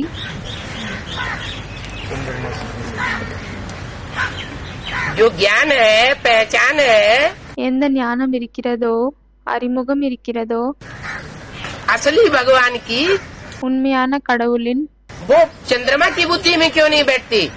அந்த சந்திரமாவினுடைய புத்தியில் ஏன் அமர விடாது? सूर्य की बुद्धि में क्यों बैठती है? சூரியனுடைய புத்தியில் ஏன் அமர்கிறது? क्योंकि चंद्रमा में अपना ज्ञान नहीं होता, अपनी रोशनी नहीं होती है. और ஏனென்றால் சந்திரனின் தன்னுடைய ஞானம் இருக்காது, தன்னுடைய வெளிச்சம் என்பது இருக்காது. सूर्य में अपनी रोशनी होती है. சூரியனில் தன்னுடைய வெளிச்சம் என்பது இருக்கிறது. वो आत्मा है जो द्वापर युग के आदि से ज्ञान में ही मनन चिंतन मंथन करने वाली रहती है. அந்த ஆத்மா அப்படிப்பட்ட ஆத்மாவாக தான் இருக்கிறாங்க, யார் ஆரம்பத்திலிருந்தே மனன் சிந்தன் மந்தன் பண்ணுகிறாரு. वो ज्ञान में कभी अटूट नहीं, अकूट पने को छोड़ती नहीं. அவர் எப்பொழுதும் தன்னுடைய ஞானத்தின் அழிவில்லாத தன்மையை விட மாட்டாரு.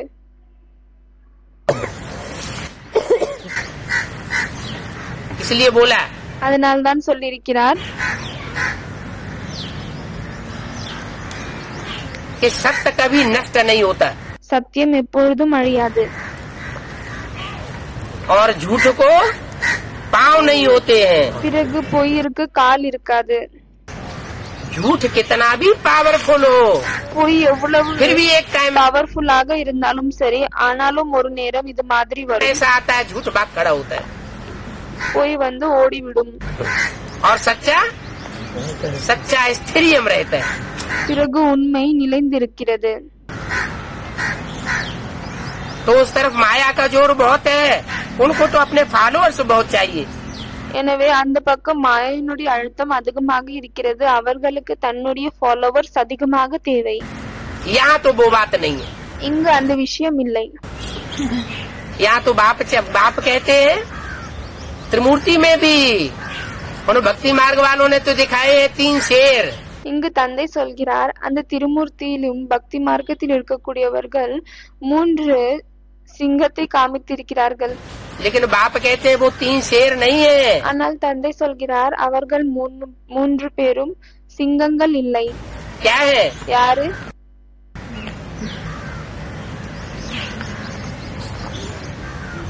वो 3 शेर नहीं है। मुरली में बोला है उनमें एक बकरी है। முரளியில் சொல்லியிருக்கிறாரு, அதில் 3மே சிங்கம் இல்லை. அவர்களில் ஒருவர் ஆடு, एक घोड़ा है ஒருத்தர் குதிரை, और एक शेर है। ஒருத்தர் சிங்கம் ஆவார். तो मुझे न बकरियों का कुल चाहिए, எனவே எனக்கு ஆடுகளின் குலமும் வேண்டாம், न घोड़ों का कुल चाहिए, அதே போல் குதிரையின் குலமும் வேண்டாம். मुझे कौन चाहिए? எனக்கு யார் வேண்டும்? शेरों का कुल चाहिए, சிங்கத்தின் குலம்தான் வேணும். जो सच्ची बात डंके की चोट कह सके। யார் உண்மையான விஷயத்தை ஒரு அடியில் சொல்ல முடியும்? जैसे शेर होता है जंगल में दहाड़ता है, எப்படி சிங்கம் இருக்கிறது, அது காடில் கர்ஜிக்கிறது. तो और जो भी जानवर बुद्धि है उनकी सबकी हवा खिसक जाती है। பிறகு யாரெல்லாம் விலங்கு புத்தி கொண்டவர்களாக இருக்கிறார்களோ அவர்களுக்கு பயம் வருகிறது. घोड़े चाहिए, मुझे ढेर के ढेर नहीं चाहिए। எனக்கு குறைய ஆத்மாக்கள் தான் தேவை, அதிகமாக எனக்கு தேவையில்லை. बाप समझाते हैं जिन्होंने कल पहले लिया है वो आप ही यहाँ आते रहेंगे। क्या उसके लिए तुमको एडवर्टाइजमेंट करने की दरकार नहीं है। தந்தை புரிய வைக்கிறார், யார் கல்பத்திற்கு முன்னால் எடுத்துக்கொண்டார்களோ அவர்கள் தானாவே இங்கு வந்து கொண்டே இருப்பார்கள். அதற்காக உங்களுக்கு அட்வர்டைஸ்மெண்ட் செய்யக்கூடிய அவசியம் இல்லை. कि तुम प्रदर्शनी की चित्र लेकर के इधर उधर मंदिर मस्जिदों में और टिकानों में भागते रहो। என்னவென்றால் அதன் காரணத்தால் நீங்கள் பிரதர்ஷினியினுடைய படவிலக்கத்தை எடுத்துக்கொண்டு மந்திர், அதாவது கோவில்கள், குருத்வாரா அங்கெல்லாம் சுத்த வேண்டிய அவசியம் இல்லை. एडवर्टाइजमेंट करते रहो, அட்வர்டைஸ்மெண்ட் செய்து கொண்டே இருங்கள். ये एडवर्टाइजमेंट करना ये विदेशियों का काम है। இப்படி தந்தை சொல்வதில்லை. ஏனென்றால் இது அட்வர்டைஸ்மெண்ட் செய்வது, விளம்பரம் செய்வது வெளிநாட்டை சேர்ந்தவர்கள் தான் செய்வார்கள். जिसकी दुकान का माल अच्छा होगा, யாருடைய கடையினுடைய பொருள் நல்லாக இருக்குமோ, असली माल होगा, உண்மையான பொருள் இருக்குமோ, तो लोग अपने आप दौड़े चले आवेंगे। எனவே மக்கள் தானாவே இழுத்து கொண்டு வருவார்கள். चारों ओर आवाज फैलेगी, நாலா பக்கமும் சத்தம் பரவும். उसके लिए एडवर्टाइजमेंट करने की दरकार नहीं है। அதற்காக அட்வர்டைஸ்மெண்ட் செய்யக்கூடிய அவசியம் இல்லை. तो बाप कहते हैं எனவே தந்தை சொல்கிறார்,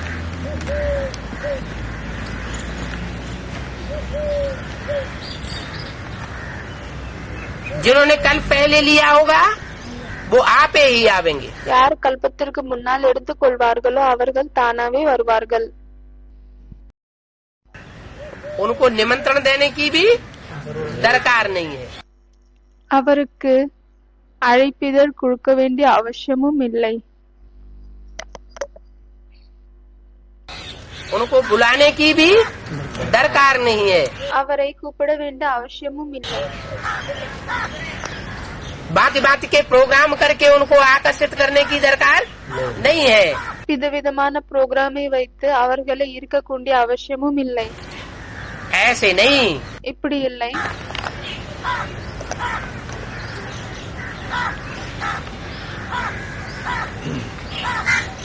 कि फलानी चाहिए, குறிப்பிட்டவங்க தான் வேணும், जाकर के सर्विस करे, சென்று விட்டு சர்வீஸ் செய்யணும்.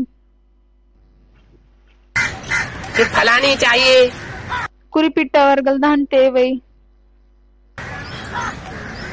जाकर के सर्विस करे, சென்று விட்டு சர்வீஸ் செய்யணும். फलानी बहुत होशियार है, குறிப்பிட்டவங்க மிகவும் புத்திசாலியாக இருக்கிறார்கள். फलानी चली न जावे, அந்த குறிப்பிட்டவங்க சென்று விடக்கூடாது. इसको पकड़ना है, இவர்களை பிடித்துக் கொள்ளணும். नहीं, இல்லை. बाप कहते हैं जिसको जाना हो चला जाए. தந்தை சொல்கிறார், யாருக்கு செல்ல வேண்டியதாக இருக்கணுமோ அவர்கள் சென்று விடட்டும். किसी को पकड़ करके बैठाने की दरकार नहीं है. कौन யாரையும் பிடித்து விட்டு அமர வைக்க வேண்டிய அவசியம் இல்லை. जावेगा? யார் செல்வார்கள்? जो निश्चय बुद्धि नहीं होगा वही तो जावेगा. யாருக்கு நிச்சய புத்தி இல்லையோ அவர்கள் தான் செல்வார்கள், இல்லையா? जिसकी बुद्धि में निश्चय पक्का बैठ गया होगा कि बाप आया हुआ है, वो छोड़ करके जावेगा क्या? யாருடைய புத்தியில் இந்த நிச்சயம் அமர்ந்திருக்கிறது, தந்தை வந்து விட்டார் என்று அவர்கள் விட்டு விட்டு செல்வார்களா என்ன? चली जावे तो चली जावे. செல்லணும் என்றால் சென்று விடட்டும்.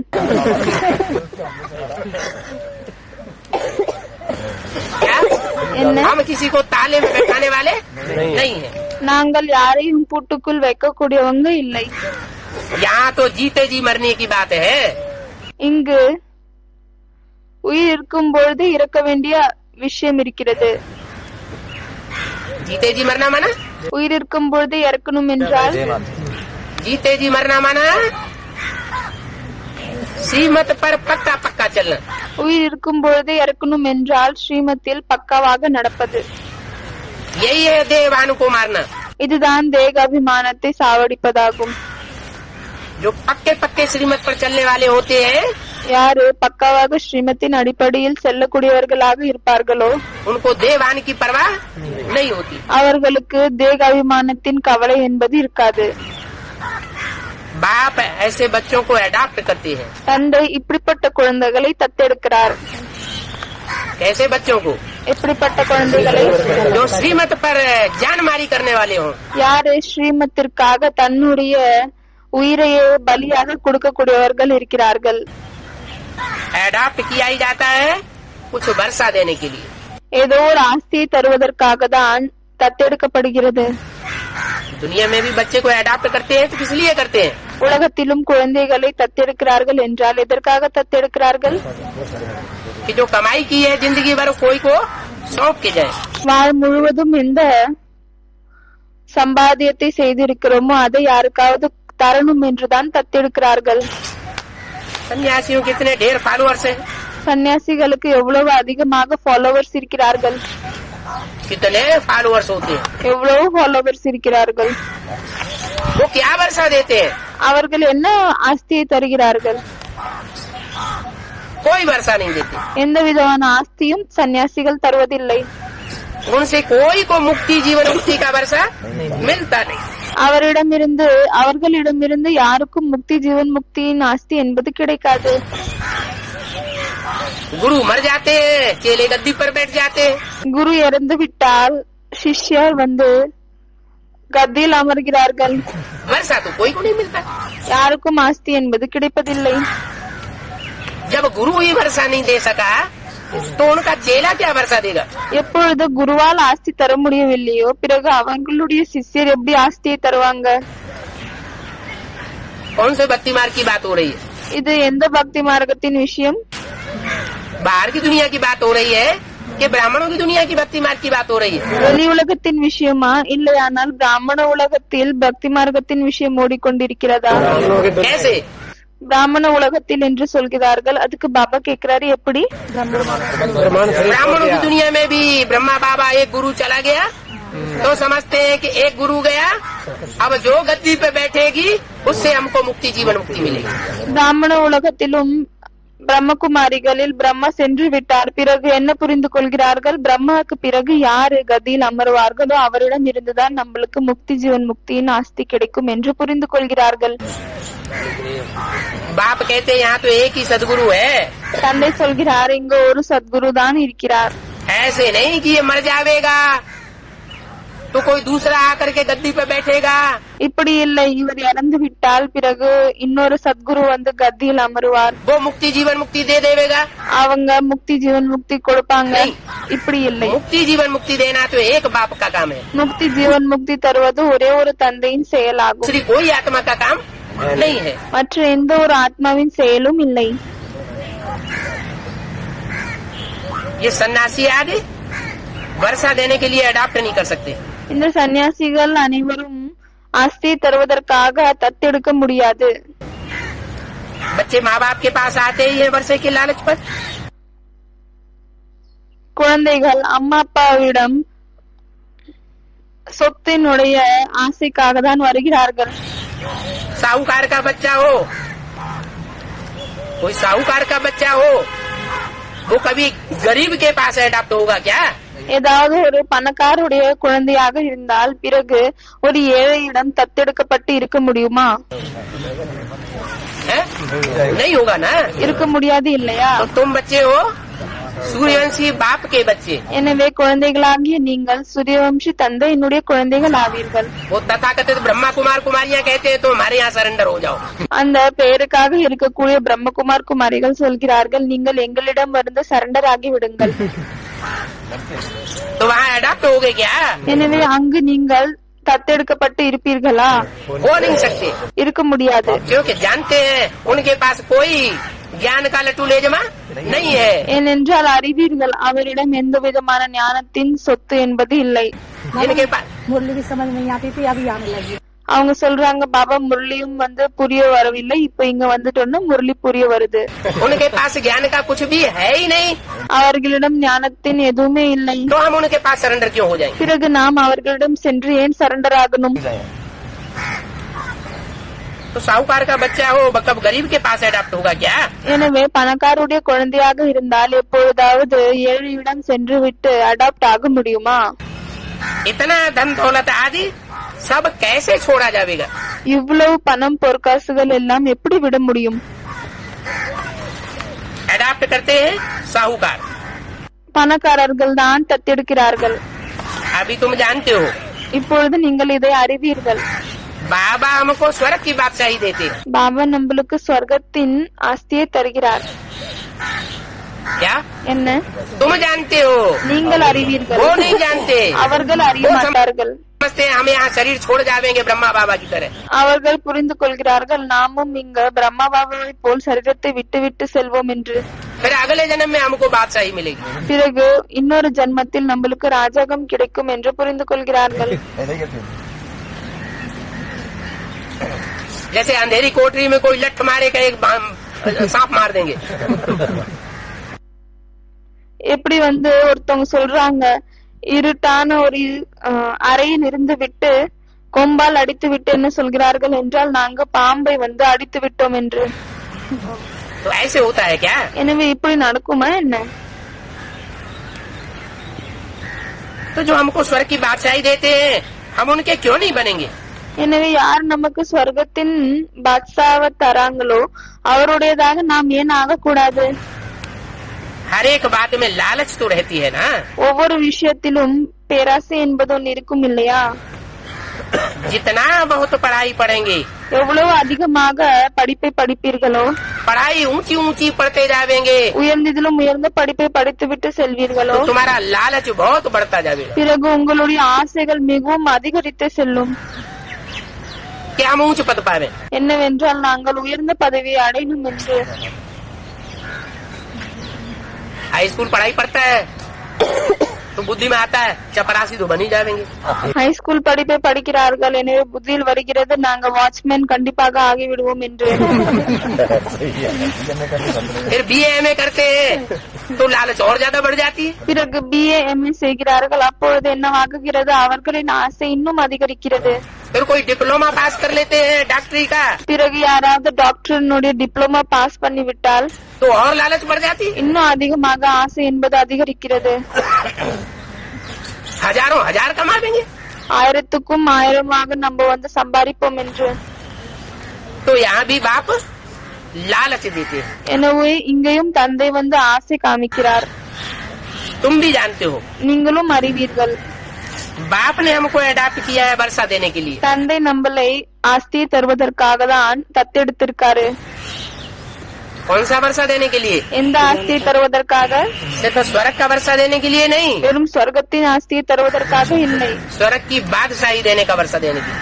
ஸ்வர்க்கத்தின் ராஜாங்கத்தை தருவதற்கான ஆஸ்தி. बाप भी कहते हैं தந்தையும் சொல்கிறார், तुम सबको हम फिर से 5000 वर्ष पहले माफी का अडॉप्ट किए हैं। உங்கள் அனைவரையும் நாம் 5000 வருடங்களுக்கு முன்னால் செய்த மாதிரி இப்பவும் திரும்பவும் தத்தெடுத்திருக்கோம். जैसे पहले अडॉप्ट किया था, எப்படி முன்னால் अभी भी தத்தெடுக்கப்பட்டீர்களோ அதே போல்தான் இப்பயும் தத்தெடுத்திருக்கிறார். अडॉप्ट किया है। तुम भी कहते हो बाबा हम आपके हैं। நீங்களும் சொல்கிறீர்கள், பாபா நாங்கள் உங்களுடையவர்கள். 5000 वर्ष पहले भी हम आपके बने थे। 5000 வருடங்களுக்கு முன்னாலும் நாங்கள் உங்களுடையவர்களாக ஆகினோம். तुम प्रैक्टिकल में कितने ब्रह्मा कुमार कुमारियां हो? நீங்கள் பிராக்டிகலில் எவ்வளவு பிரம்மகுமார் குமாரிகள் இருக்கிறீர்கள்? कितने हो? எவ்வளவு இருக்கிறீர்கள்? हैं? प्रैक्टिकल में कितने ब्रह्मा कुमार कुमारियां हो? பிராக்டிகலில் எவ்வளவு பிரம்மகுமார் குமாரிகள் இருக்கிறீர்கள்? प्रजापिता भी तो नामी ग्रामी है ना। பிரஜாபிதாவுக்கும் பெயர் புகழ் இருக்கிறது இல்லையா? ब्रह्मा नामी ग्रामी नहीं है उतना। பிரம்மாவுக்கு அவ்வளவு பேர் புகழ் என்பது இல்லை. कौन नामी ग्रामी है? யாருக்கு பேர் புகழ் அதிகமாக இருக்கிறது? प्रजापिता ब्रह्मा नामी ग्रामी। कहाँ नामी ग्रामी है? பிரஜாபிதா பிரம்மாவுக்கு தான் பேர் புகழ் என்பது அதிகமாக இருக்கிறது. எங்கு அதிகமாக अरे இருக்கிறது? भक्ति मार्ग में शास्त्रों में प्रजापिता का नाम आया है ना।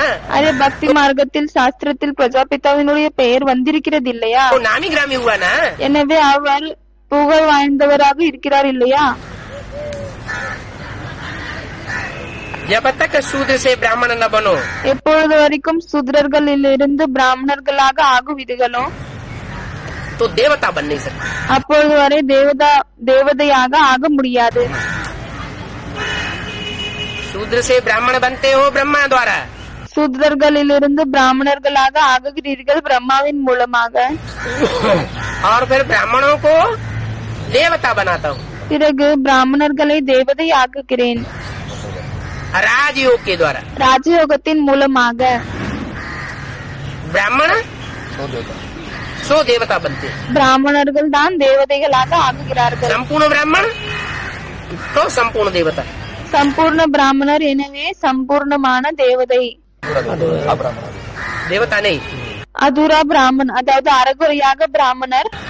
हाफ कास्ट ब्राह्मण माना देवता नहीं। அப்படியானால் தேவதை இல்லை. तो ब्राह्मण जब तक नहीं बने हैं तब तक देवता नहीं बनेंगे। எனவே எப்பொழுது வரையும் பிராமணராக ஆகவில்லையோ அப்பொழுது வரை தேவதையாக ஆக முடியாது. तुम बच्चों की बुद्धि में अभी ये चक्र फिरता रहता है। குழந்தைகளான உங்களுடைய புத்தியில் இப்பொழுது இந்த சக்கரம் சுத்தி கொண்டே இருக்கிறது. क्या என்ன? कि पहले हम शूद्र थे, முதலில் நாம் சூத்ரர்களாக இருந்தோம். अभी हम ब्रह्मा की औलाद ब्राह्मण बने हैं। இப்பொழுது நாம் பிரம்மாவினுடைய குழந்தைகள் பிராமணராக ஆகிவிட்டோம். பிறகு फिर शिक्षा लेकर के हम ब्राह्मण सो देवता बनेंगे। திரும்பவும் படிப்பை எடுத்துக்கொண்டு நாம் பிராமணர்களிலிருந்து தேவதையாக ஆகுவோம். हमारी हो गई डबल मशीनरी। உங்களுடையது டபுள் மெஷினரி ஆகுகிறது. क्या இரட்டை செயல் என்ன? है? पहली मशीनरी क्या है? முதல் செயல் என்ன? ब्रह्मा से ब्राह्मण बनना। பிரம்மாவிலிருந்து பிராமணன் ஆகிறது. और फिर एडवांस में आने के बाद பிறகு அட்வான்ஸில் வந்து விட்ட பிறகு ब्राह्मण से देवता बनना। பிராமணர்களிலிருந்து தேவதையாக ஆகுவது. शूद्र से ब्राह्मण बनना पहली मशीनरी। சூத்ரர்களிலிருந்து பிராமணன் ஆகுவது இது முதல் காரியம். वो है बेसिक नॉलेज।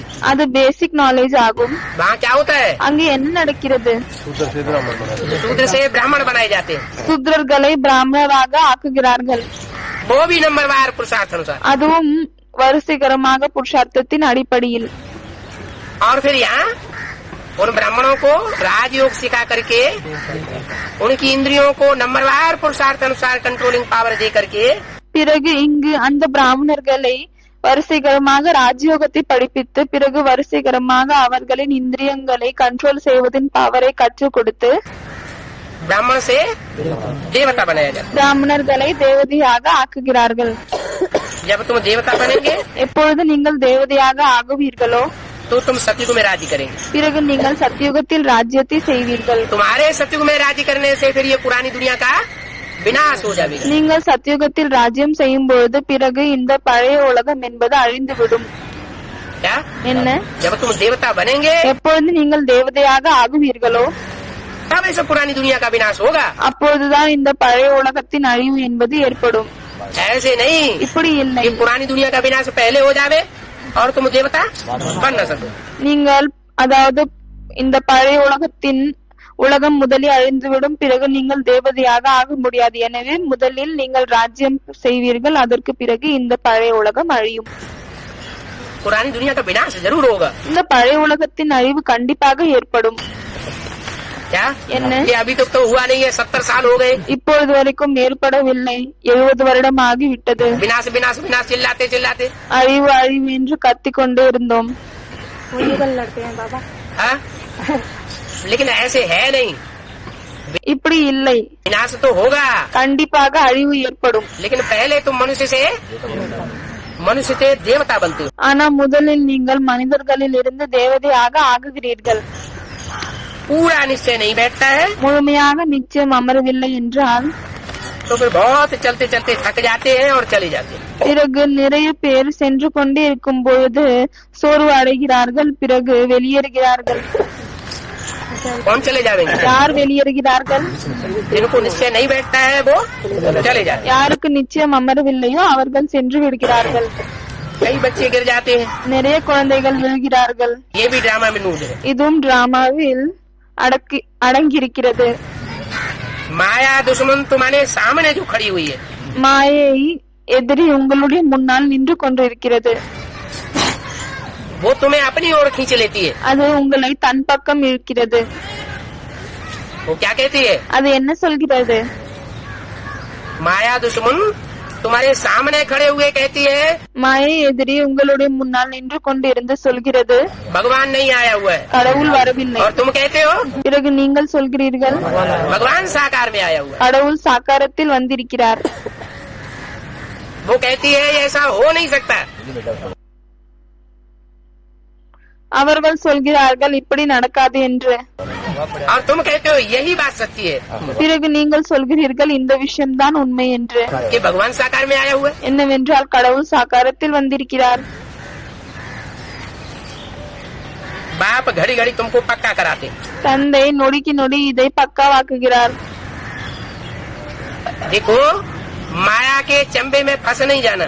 பாருங்கள், மாயையினுடைய பிடியில் சிக்கிக் கொள்ளாதீர்கள். माया बहुत पास से फेंकती है। மாயை மிகவும் அதிகமாக தடைகளை வர வைக்கிறது. नहीं तो अपनी तकदीर को लकीर लगा लेंगे। இல்லையானால் ஒருவேளை அதனுடைய சிக்கலில் மாட்டிக்கொண்டால் பிறகு தன்னுடைய பாக்கியத்தில் ஒரு கோடை இழுத்து விடுவீர்கள். बाप ही ये बात पूछ सकते हैं தந்தை இந்த விஷயத்தை கேட்கலாம். क्या என்ன? कि आगे कभी मिले थे? முன்னால் எப்பொழுதாவது சந்தித்தீர்களா? कहाँ मिले थे? எங்கு சந்தித்தீர்கள்? हैं? नहीं, யாரோ 5000 வருடங்களுக்கு முன்னால் என்று சொல்கிறார்கள். அதுக்கு பாபா சொல்றார் இல்லை, यज्ञ के आदि में भी मिले थे। யக்னத்தின் ஆரம்பத்திலும் சந்தித்தோம். हैं? यज्ञ के आदि में भी सूर्यवंशी बच्चे थे। யக்னத்தின் ஆரம்பத்திலும் சூரியவம்சி குழந்தைகள் இருந்தார்கள். ज्ञान सूर्य मौजूद था। ஞான சூரியன் இருந்தார். दूसरे धर्म की भी आत्मा यज्ञ में आई हुई थी। மற்ற தர்மத்தின் ஆத்மாக்களும் யக்னத்தில் வந்திருந்தார்கள். क्या என்ன? बाद में क्या हुआ? அதற்கு பின்னால் என்ன நடந்தது? यज्ञ कुंड से विनाश ज्वाला प्रज्वलित हुई। யக்ன குண்டத்தில் இருந்து அழிவு என்பது வெளியே வந்தது. स्थापना के साथ साथ படைப்பிற்கூடவே அழிவினுடைய நெருப்பும் வெளியே வந்தது. अव्यक्त वाणी में बोला அவ்வக்தவாணியில் சொல்லப்பட்டிருக்கிறது. स्थापना के साथ साथ यज्ञ कुंड से विनाश ज्वाला प्रज्वलित हुई। ஸ்தாபனைக்கு கூடவே விநாசனத்தினுடைய அந்த அழிவினுடைய நெருப்பு யக்ன குண்டத்தில் இருந்து வெளியே வந்தது. निमित्त कौन बने? யார் நிமித்தமானார்கள்? ब्रह्मा बाप और ब्राह्मण बच्चे। பிரம்மா, தந்தை, பிறகு பிராமண குழந்தைகள். तो ब्रह्मा तो हुआ चंद्रवंशी, எனவே பிரம்மா யாராகுகிறாங்க? சந்திரவம்சி, ज्ञान चंद्रमा, ஞானச்சந்திரன். और बाप हुआ सूर्यवंशी, सूर्य, பிறகு தந்தை சூரியவம்சி, சூரியன் ஆகுகிறார். और बच्चे जो सूर्यवंशी बच्चे थे वो निमित्त बन गए। பிறகு குழந்தைகள் யார் சூரியவம்சி குழந்தைகளாக இருந்தார்களோ அவர்கள் நிமித்தமாகி விட்டாங்க. यज्ञ के आदि में वो ज्ञान सूर्य बाप और उसके फॉलोअर्स सूर्यवंशी बच्चे सब चले गए। யக்னத்தின் ஆரம்பத்தில் ஞான சூரியன் தந்தை, பிறகு அவருடைய ஃபாலோவர்ஸ் அனைத்து சூரியவம்சி குழந்தைகளும் சென்று விட்டனர். क्या बोला? என்ன சொல்லியிருக்கிறார்? अलफ को मिला अल्लाह, बे को मिली बादशाही। அலஃப்க்கு அல்லாஹ் கிடைத்து விட்டார், பிறகு பேக்கு பாத்ஷாகம் கிடைத்து விட்டது. बे बादशाही सारी भागीदार को दे दी। அந்த பே தன்னுடைய அனைத்து பாத்ஷாவையும் பாகிதாருக்கு கொடுத்து விட்டார். क्या? என்ன? वो ही झगड़ा अभी तक भी चल रहा है यज्ञ में। அந்த சண்டைதான் இன்னும் யக்னத்தில் நடந்து கொண்டே இருக்கிறது. क्या झगड़ा चल रहा है? என்ன சண்டை நடக்கிறது? पहले भी जो झगड़ा चल रहा था वो यज्ञ में अभी भी झगड़ा चल रहा है, और वो दुनिया में भी वही झगड़ा चल रहा है। ஆரம்பத்தில் என்ன நடந்ததோ அதுதான் யக்னத்தில் சண்டை நடக்கிறது, பிறகு உலகத்திலும் அதே சண்டை தான் நடக்கிறது. क्या झगड़ा चल रहा है? என்ன சண்டை நடக்கிறது? चाहिए எங்களுக்கு சேர் வேணும், பதவி வேணும், अथॉरिटी चाहिए, பொறுப்பு வேணும், हमारे हाथ में सत्ता चाहिए। எங்க கையில் அதிகாரம் வேணும். वो सत्ता की लड़ाई तब से चालू हुई और अभी भी चल रही है। அந்த அதிகாரத்தின் சண்டை ஆரம்பத்தில் ஆரம்பித்து விட்டது, பிறகு இன்னும் கூட நடக்கிறது. बाप कहते हैं, தந்தை சொல்கிறார். क्या कहते हैं? என்ன சொல்கிறார்? अलफ को मिला अल्लाह, बे को मिली बादशाही। அலஃப்க்கு அல்லாஹ் கிடைத்து விட்டார், பிறகு பேக்கு ராஜாங்கம் கிடைத்து விட்டது. अलफ माना खड़ा हुआ डंडा, அலஃப் என்றால் நின்று கொண்டிருக்கக்கூடிய கொம்பு. आदि में भी पुरुषार्थ में खड़ा हुआ था ஆரம்பத்திலும் புருஷார்த்தத்தில் நின்று கொண்டே இருந்தார், और अंत में भी पुरुषार्थ में अभी भी खड़ा हुआ है। பிறகு கடைசியிலும் புருஷார்த்தத்தில் இன்னும் வரை நின்று கொண்டே இருக்கிறார். और बे माना पड़ा हुआ डंडा, बे பிறகு பே என்றால் படுத்து நிற்கக்கூடிய கொம்பு, माना बादशाही पाने वाला। பே என்றால் ராஜாங்கத்தை எடுத்துக்கொள்ளக்கூடியவர். तपते राज, राजते नरका। தப்புக்கர் ராஜ், ராஜ்கர் நரகா. அதாவது தபஸ்யா செய்து விட்டால் பிறகு ராஜ்யம் கிடைக்கிறது, ராஜ்யத்தில் பாவம் செய்தால் பிறகு தபஸ்யா செய்ய வேண்டியதாக இருக்கும். क्या? என்ன? तपस्या करके क्या प्राप्त करते हैं? தபஸ்யா செய்துவிட்டு என்ன அடைகிறார்கள்? राजाई प्राप्त करते हैं, ராஜாங்கம் அடைகிறார்கள். और राजाई पाने के बाद பிறகு ராஜாங்கத்தை அடைந்த பிறகு अहंकार चढ़ता है। அகங்காரம் ஏறுகிறது. जब अहंकार चढ़ता है பிறகு எப்பொழுது அகங்காரம் ஏறுகிறதோ तो नरक में गिरते हैं। பிறகு நரகத்தில் விழுகிறார்கள். संगम युग में बाप हमको सिखाते हैं, சங்கம் யுகத்தில் தந்தை நம்மளுக்கு கற்பிக்கிறார். बच्चे குழந்தைகளே, तुम यहाँ सेवाधारी बन करके रहो। நீங்கள் இங்கு சேவாதாரி, சேவையை செய்யக்கூடியவர்களாக ஆகிவிட்டு இருங்கள். तुम्हारा बाप यहाँ ओबीडियंट सर्वेंट बन करके आया हुआ। உங்களுடைய தந்தை இங்கு ஒபீடியன்ட் சர்வெண்டாக வந்திருக்கிறார், கட்டளைக்கு கீழ்ப்படக்கூடிய வேலைக்காரராக வந்திருக்கிறார். तो तुमको क्या बनना है? எனவே நீங்களும் எப்படிப்பட்டவர்களாக ஆகணும்? सेवादारी बन करके रहना है। சேவாதாரியாக ஆகிவிட்டு இருக்கணும். अगर ये भाव आया कि हमको तो यही राजाई मिल गई, ஒருவேளை இந்த பாவனை வருகிறது, எங்களுக்கு இங்கே ராஜாங்கம் கிடைத்து விட்டது, यही दूसरों के ऊपर कंट्रोल चलाना शुरू कर दिया, இங்கே நாம் மற்றவர்களின் மேல் கண்ட்ரோல் செய்வதை ஆரம்பித்து விட்டோம். तो जो यहाँ कंट्रोल अपने हाथ में ले लेंगे, பிறகு யார் இங்கு கண்ட்ரோலை தன்னுடைய கையில் எடுத்துக்கொள்கிறார்களோ उनका कंट्रोल वहाँ हाथ से निकल जाएगा। பிறகு அங்கு அவர்களின் கண்ட்ரோலிங் என்பது கையில் விட்டு வெளியேறிவிடும். यहाँ दास दासी बना करके बैठ जाएंगे இங்கு ஒருவேளை வேலைக்கார் வேலைக்காரியை உருவாக்கிவிட்டு அமர்ந்து கொண்டால் तो वहाँ दास दासी बन करके रहना पड़ेगा। பிறகு அங்கு வேலைக்காரி வேலைக்காரனாக ஆகிவிட்டு இருக்க வேண்டியதாக இருக்கும். अब कोई बच्चे हो चाहे माया बेटी ही क्यों न हो, இப்பொழுது சில குழந்தைகள் இருக்கிறார்கள், மாயா பேட்டியாக இருந்தாலும் சரி. क्या என்ன? माया बेटी क्या बन करके बैठती है? மாயா பேட்டி என்னவாக அமர்கிறது? मालिक बन करके बैठती है, எஜமானராக ஆகிவிட்டு அமர்கிறது, हुकुम चलाती है। கட்டளையை தருகிறது. तो सत्युग जब शुरू होगा तो तो सतयुग में माया बेटी क्या बन जाएगी? दासी बन जाएगी माया। எனவே சத்தியுகம் எப்பொழுது ஆரம்பிக்கிறதோ அப்பொழுது மாயை பெண் குழந்தை என்னவாகுகிறது? வேலைக்காரியாக ஆகுகிறது. सबसे पहले माया सरेंडर होगी முதலில் மாயை தான் சரண்டர் ஆகும். और सरेंडर होकर के तुम्हारी दासी बनेगी। பிறகு உங்களுடைய சரண்டர் ஆகிவிட்டு உங்களுடைய வேலைக்காரியாக ஆகும். बाद में प्रकृति सरेंडर होगी। அதற்கு பின்னால் தான் இயற்கை சரண்டர் ஆகும். वो भी तुम्हारी दासी बन जाएगी। அதுவும் உங்களுடைய வேலைக்காரியாகிவிடும். इसका मतलब இதனுடைய அர்த்தம் माया भी इस समय மாயையும் இந்த कंट्रोल நேரத்தில் चाहती है, கண்ட்ரோலை ஆசைப்படுகிறது. और प्रकृति भी इस समय फुल कंट्रोल चाहती है। பிறகு பிரகிருதியும் இந்த நேரத்தில் இயற்கையும் இந்த நேரத்தில் முழுமையாக கண்ட்ரோலை விரும்புகிறது. बाप दोनों की आशाएं पूरी करते हैं। தந்தை இருவரின் ஆசையும் நிறைவேற்றுகிறார். माया के हाथ में भी फुल अथॉरिटी ले दी। மாயையினுடைய கையிலும் முழுமையாக அதிகாரத்தை கொடுத்து விட்டார். ब्रह्मा ने शरीर छोड़ा और माया बेटी के हाथ में सारी सत्ता आ गई। பிரம்மா சரீரத்தை விட்டார். பிறகு மாயை குழந்தையின் கையில் எல்லா விதமான அதிகாரமும் வந்துவிட்டது. अभी एडवांस में பிறகு இப்பொழுது அட்வான்ஸில் प्रकृति माता के हाथ में सारी सत्ता आने वाली है। இயற்கை அம்மாவின் கையில் எல்லா விதமான அதிகாரமும் வரவிருக்கிறது. प्रकृति माता कहो, दुर्गा कहो, பிரகிருதி அம்மான்னு சொல்லுங்கள், துர்கா என்று சொல்லுங்கள், जगदम्बा कहो, ஜெகதம்பா என்று சொல்லுங்கள், गीता माता कहो। கீதா அம்மா என்று சொல்லுங்கள்.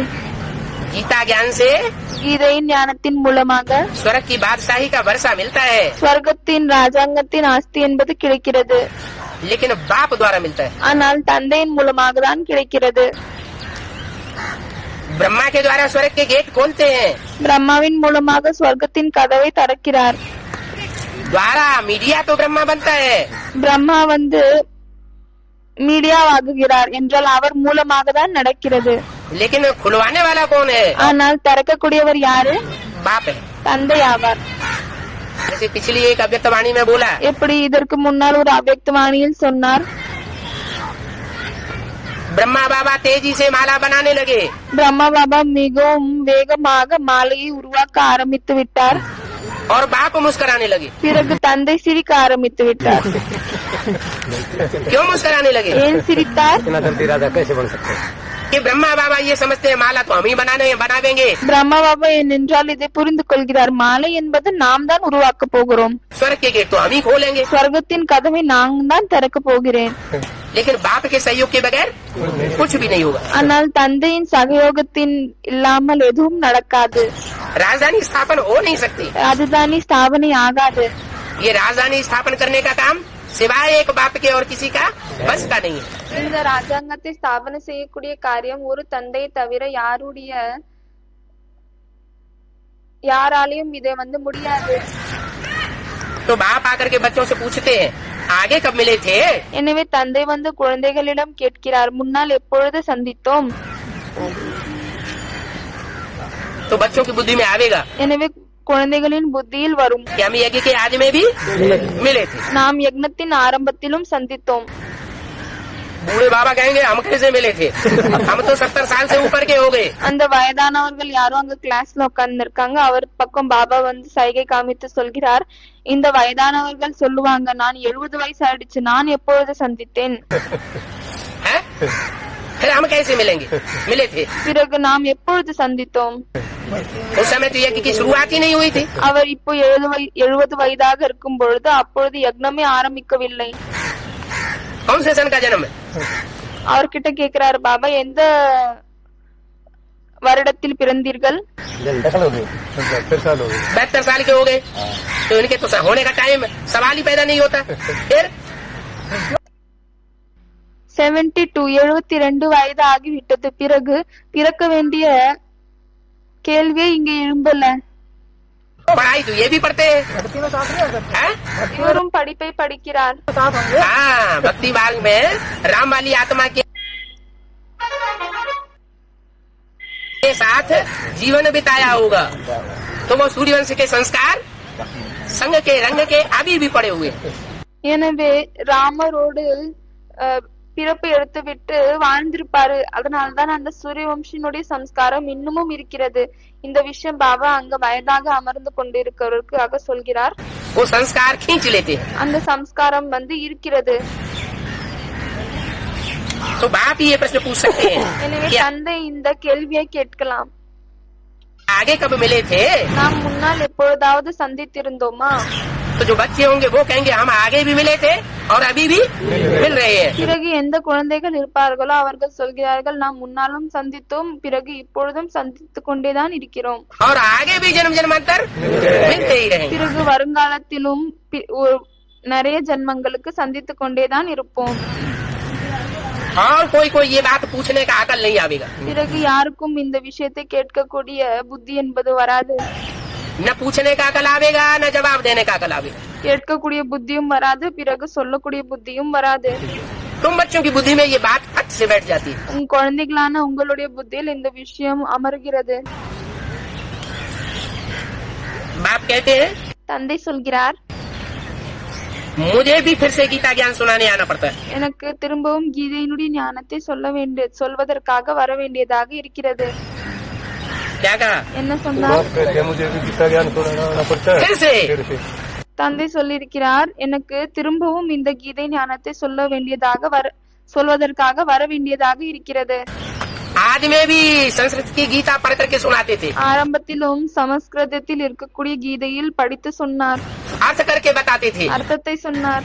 जो आज में हुआ सो अंत में भी होना है। எது ஆரம்பத்தில் நடந்ததோ அது திரும்பவும் கடைசியிலும் நடக்கணும். जब गीता की 108 टीकाएं 108 धर्म संप्रदायों के द्वारा निकल सकती है, எப்பொழுது கீதையினுடைய 108 விளக்கங்கள் 108 தர்மத்தை சேர்ந்தவர்கள் மூலமாக வெளியே வர முடியுமோ, मठ पंथधारियों के द्वारा निकल सकती है, அந்த மடபந்தத்தில் இருக்கக்கூடியவர்களின் மூலமாக வெளியே வர முடியுமோ, ज्ञान के अनुसार गीता का टीका नहीं निकल सकती। பிறகு ஞானத்தின் அடிப்படையில் அந்த கீதையின் விளக்கம் என்பது வராதா? निकलेगी வரும். और विद्वान आचार्यों की समझ में आवेगी। பிறகு அது வித்வான் ஆச்சாரியர்களுடைய புத்தியில் கூட வரும். तो मैं गीता का ज्ञान सुनाने आता हूँ, पहले भी आया था, पहले भी गीता ज्ञान सुनाया था எனவே நான் கீதையினுடைய ஞானத்தை சொல்வதற்காக வருகிறேன், முன்னாலும் வந்தேன், और अभी भी गीता का ज्ञान आकर के सुनाता हूँ। பிறகு இப்பொழுதும் கீதையினுடைய ஞானத்தை வந்துவிட்டு சொல்கிறேன், आकर के रावण की जेल से छुड़ाता हूँ। வந்துவிட்டு ராவணனுடைய சிறையில் இருந்து உங்களை விடுவிக்கிறேன். मुझे ही आकर के छुड़ाना पड़े? என்னால் தான் வந்து விடுவிக்க வேண்டியதாக இருக்கிறது. बेहद का बाप எல்லைக்கு அப்பாற்பட்ட தந்தை बेहद की बातें समझाते हैं। எல்லைக்கு அப்பாற்பட்ட விஷயத்தை புரிய வைக்கிறார். हद की बुद्धि वाले बच्चे हद की बुद्धि ले जाते हैं। எல்லைக்குட்பட்ட புத்தி இருக்கக்கூடிய குழந்தைகள் எல்லைக்குட்பட்ட புத்தியை எடுத்துக்கொள்கிறார்கள். और जो मेरे बेहद के बच्चे हैं பிறகு யார் என்னுடைய எல்லைக்கு அப்பாற்பட்ட குழந்தைகள் இருக்கிறார்களோ वो उन बातों को बेहद में समझते हैं। அவர்கள் அந்த விஷயத்தை எல்லைக்கு அப்பாற்பட்ட விஷயத்தில் புரிந்து கொள்கிறார்கள். रामायण आदमी कितनी लंबी चौड़ी कथाएं लिखी हैं। ராமாயணம் அதுல எல்லாம் எவ்வளவு நீளமான அகலமான கதைகள் எல்லாம் எழுதப்பட்டிருக்கிறது. अभी 10 सिरों वाला कोई मनुष्य होता है क्या? இப்பொழுது 10 தலை கொண்ட மனிதர்கள் யாராவது இருப்பார்களா என்ன? 10 सिरों वाला मनुष्य होगा तो उसकी पैदाइश कैसे होगी? 10 तலை கொண்ட மனிதனாக இருந்தால் பிறகு அவருடைய பிறப்பு எப்படி ஏற்படும்? ये तो हो नहीं सकता இது கண்டிப்பாக நடக்க முடியாது. कि 10 सिरों वाला कोई मनुष्य हो என்னவென்றால் 10 தலை கொண்ட மனிதன் யாரோ இருக்கணும், तो उसकी वंशावली में भी कोई होना चाहिए। பிறகு அவருடைய வம்சத்திலும் அப்படி தென்படணும். 2-4 सिर वाला तो कोई होता। கண்டிப்பா 10 இல்லைன்னா கூட 2-4 தலைகள் கொண்டவர்கள் யாராவது இருக்கணும் இல்லையா? 10 सिर का मतलब है 10 தலையினுடைய அர்த்தம் என்னவென்றால் कि 10 मतें 10 வழிகள் इकट्ठी होकर के संगठित हो जाती है ஒன்று சேர்ந்து விட்டு அது ஒன்று சேருகிறது. और वो संगठित होकर के सारी दुनिया के ऊपर कंट्रोल करते हैं। பிறகு அவர்கள் ஒன்று சேர்ந்து விட்டு முழு உலகத்தின் மேல் கண்ட்ரோல் செய்கிறார்கள். और जो बाप की मत है பிறகு எது தந்தையினுடைய வழியாக இருக்கிறதோ वो 2500 साल से दबा दी जाती है। அது 2500 வருடங்களில் மூடப்படுகிறது. 2500 साल इस दुनिया में राम बाप का राज्य चलता है। 2500 வருடம் வந்து இந்த உலகத்தில் ராமர் தந்தையினுடைய ராஜாங்கம் நடக்கிறது. और 2500 साल रावण के 10 सिरों का राज्य चलता है. பிறகு 2500 வருடம் ராவணனுடைய 10 தலையினுடைய ராஜ்யம் நடக்கிறது. अभी ये 10 सिरों वाले रावण का राज्य खलास होने वाला है. இப்பொழுது இந்த 10 தலைகள் கொண்ட ராவணனுடைய ராஜ்யம் முடிய போகிறது. 10 धर्म बाबा 10 धर्मों का राज खत्म होने वाला है. 10 धर्मों का राज खत्म होने वाला है. सब धर्मों का राज्य खलास होने वाला है. அனைத்து தர்மங்களின் ராஜ்யம் என்பது முடிய போகிறது. जो देवी देवता सनातन धर्म था वो भी हिंदू धर्म हो गया. எது தேவி தேவதா சனாதன தர்மமாக இருந்ததோ அதுவும் இந்து தர்மமாகி விட்டது. वो भी तामसी हो गया. அதுவும் தமோ பிரதானமாகி விட்டது. बाप कहते हैं सब धर्म तमो प्रधान हो जाते हैं. தந்தை சொல்கிறார் அனைத்து தர்மங்களும் தமோ பிரதானமாக ஆகுகிறது. एक एक आत्मा के ऊपर रावण का राज्य चल रहा है. ஒவ்வொரு ஆத்மாக்களின் மேல் ராவணனுடைய ராஜ்யம் நடக்கிறது. जब सारी दुनिया में रावण का राज्य हो जाता है तब मैं आकर के राम राज्य की स्थापना करता हूँ. எப்பொழுது முழு உலகத்திலும் ராவணனுடைய ராஜ்யம் இருக்கிறதோ அப்பொழுது நான் வந்து ராம ராஜ்யத்தை படைக்கிறேன். तो राम राज्य की स्थापना करूंगा आके तो राम की बुद्धि में पहले प्रवेश करूंगा कि कोई और की बुद्धि में आऊंगा. எனவே ராமராஜ்யத்தை படைக்கணும் என்றால் முதலில் ராமருடைய புத்தியில் வந்து நுழைவேனா இல்லையானால் மற்றவர்களில் புத்தியில் வருவேனா? पहले तो राम की बुद्धि में प्रवेश करके उसकी बुद्धि को सुधारना पड़े ना. எனவே முதலில் ராமருடைய புத்தியில் நுழைந்து விட்டு அவருடைய புத்தியை சுதாரிக்க வேண்டியதாக இருக்கிறது இல்லையா? अभी कोई 10 सिर वाला मनुष्य नहीं होता है. இப்பொழுது யாரும் 10 தலை கொண்ட மனிதன் என்பது இல்லை. रावण को 10 सिर दिखाते हैं. ராவணனுக்கு 10 தலை காமிக்கிறார்கள். और राम को பிறகு ராமருக்கு 1 सिर दिखाते हैं. ஒரு தலை காமிக்கிறார்கள். देखो यादगार है अभी भी चल रही है. எனவே பாருங்கள் அந்த நினைவார்த்தங்கள் இன்னும் வரை ஓடிக்கொண்டே இருக்கிறது. अर्थ अर्थ नहीं समझ में आता. அர்த்தம் என்பது புரிய வராது. कि राम को 1 सिर क्यों दिखाया है, रावण को 10 सिर क्यों दिखाए. என்னவென்றால் ராமருக்கு ஒரு தலை ஏன் காமித்திருக்கிறார்கள், ராவணனுக்கு 10 தலை ஏன் காமித்திருக்கிறார்கள்? बात तो स्पष्ट है. விஷயம் என்பது தெளிவாக தான் இருக்கிறது. क्या என்ன? कि एक कीमत ஒருத்தருடைய வழி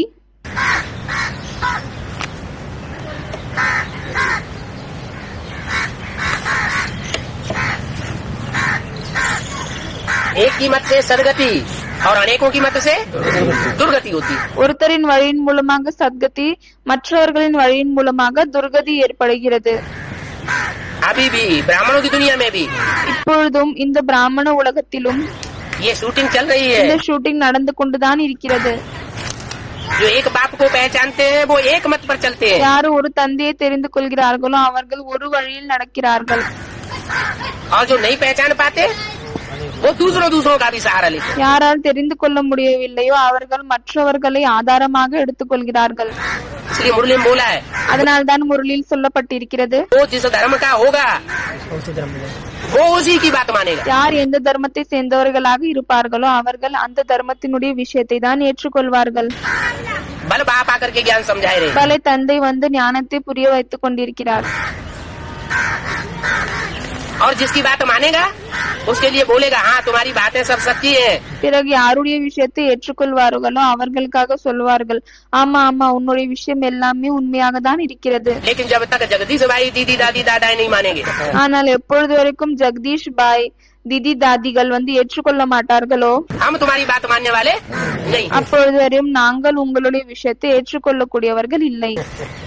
इससे साबित हुआ कि वो किस धर्म का है. எனவே இதன் மூலமாக நிரூபணமாகுகிறது அவர்கள் எந்த தர்மத்தை சேர்ந்தவர்கள் என்று. वो दीदी दादी दादा है जिस धर्म में कन्वर्ट होने वाले होंगे அந்த திதி தாதி தாதாக்கள் எந்த தர்மத்தில் கன்வெர்ட் ஆகக்கூடியவர்களாக இருப்பார்களோ उसी धर्म में वो उसको जाना. அதே தர்மத்தில் தான் இவர்களுக்கும் செல்ல வேண்டியதாக இருக்கிறது. श्री रामचंद्र जिनकी इतनी महिमा करते हैं, ஸ்ரீ ராமச்சந்திர யாருக்கு இவ்வளவு மகிமை நடக்கிறதோ कृष्ण से भी राम को ऊपर ले गए. கிருஷ்ணரை விட ராமரை உயர்ந்த இடத்தில் கொண்டு சென்றிருக்கிறார்கள். कृष्ण को 16 कला संपूर्ण दिखाते हैं கிருஷ்ணரை 16 கலைகள் நிறைந்தவர்களாக காமித்திருக்கிறார்கள். और राम को பிறகு ராமரை 14 कला दिखाते हैं. फिर भी त्रेता में ले गए. 14 கலைகள் காமிக்கிறாங்க. அப்பொழுதும் அவரை திரேதா யுகத்தில் கொன்று சென்றிருக்கிறார்கள். और कृष्ण को பிறகு கிருஷ்ணரை द्वापर में डाल दिया है। துவாபர யுகத்தில் போட்டுவிட்டனர். ऐसे राम की फिर थी सीता चुराई ली गई। எனவே இப்படிப்பட்ட ராமரின் சீதை வந்து திருட்டு போயிட்டாங்க. अरे जिसकी अपनी घरवाले के ऊपर ही कंट्रोल नहीं है, அரே யாருடைய தன்னுடைய வீட்டில் மனைவியில் மேலேயே கண்ட்ரோல் இல்லையோ वो फिर दुनिया का राज्य क्या संभालेगा। பிறகு அவர் எப்படி உலகத்தினுடைய ராஜ்யத்தை சமாளிக்க முடியும்? पहले तो अपने घर का सुधार, முதலில் தன்னுடைய வீட்டை சுதாரிக்கணும். फिर पर का सुधार। அதற்கு பிறகுதான் மற்றவர்களின் சுதாரிப்பு ஏற்படும்.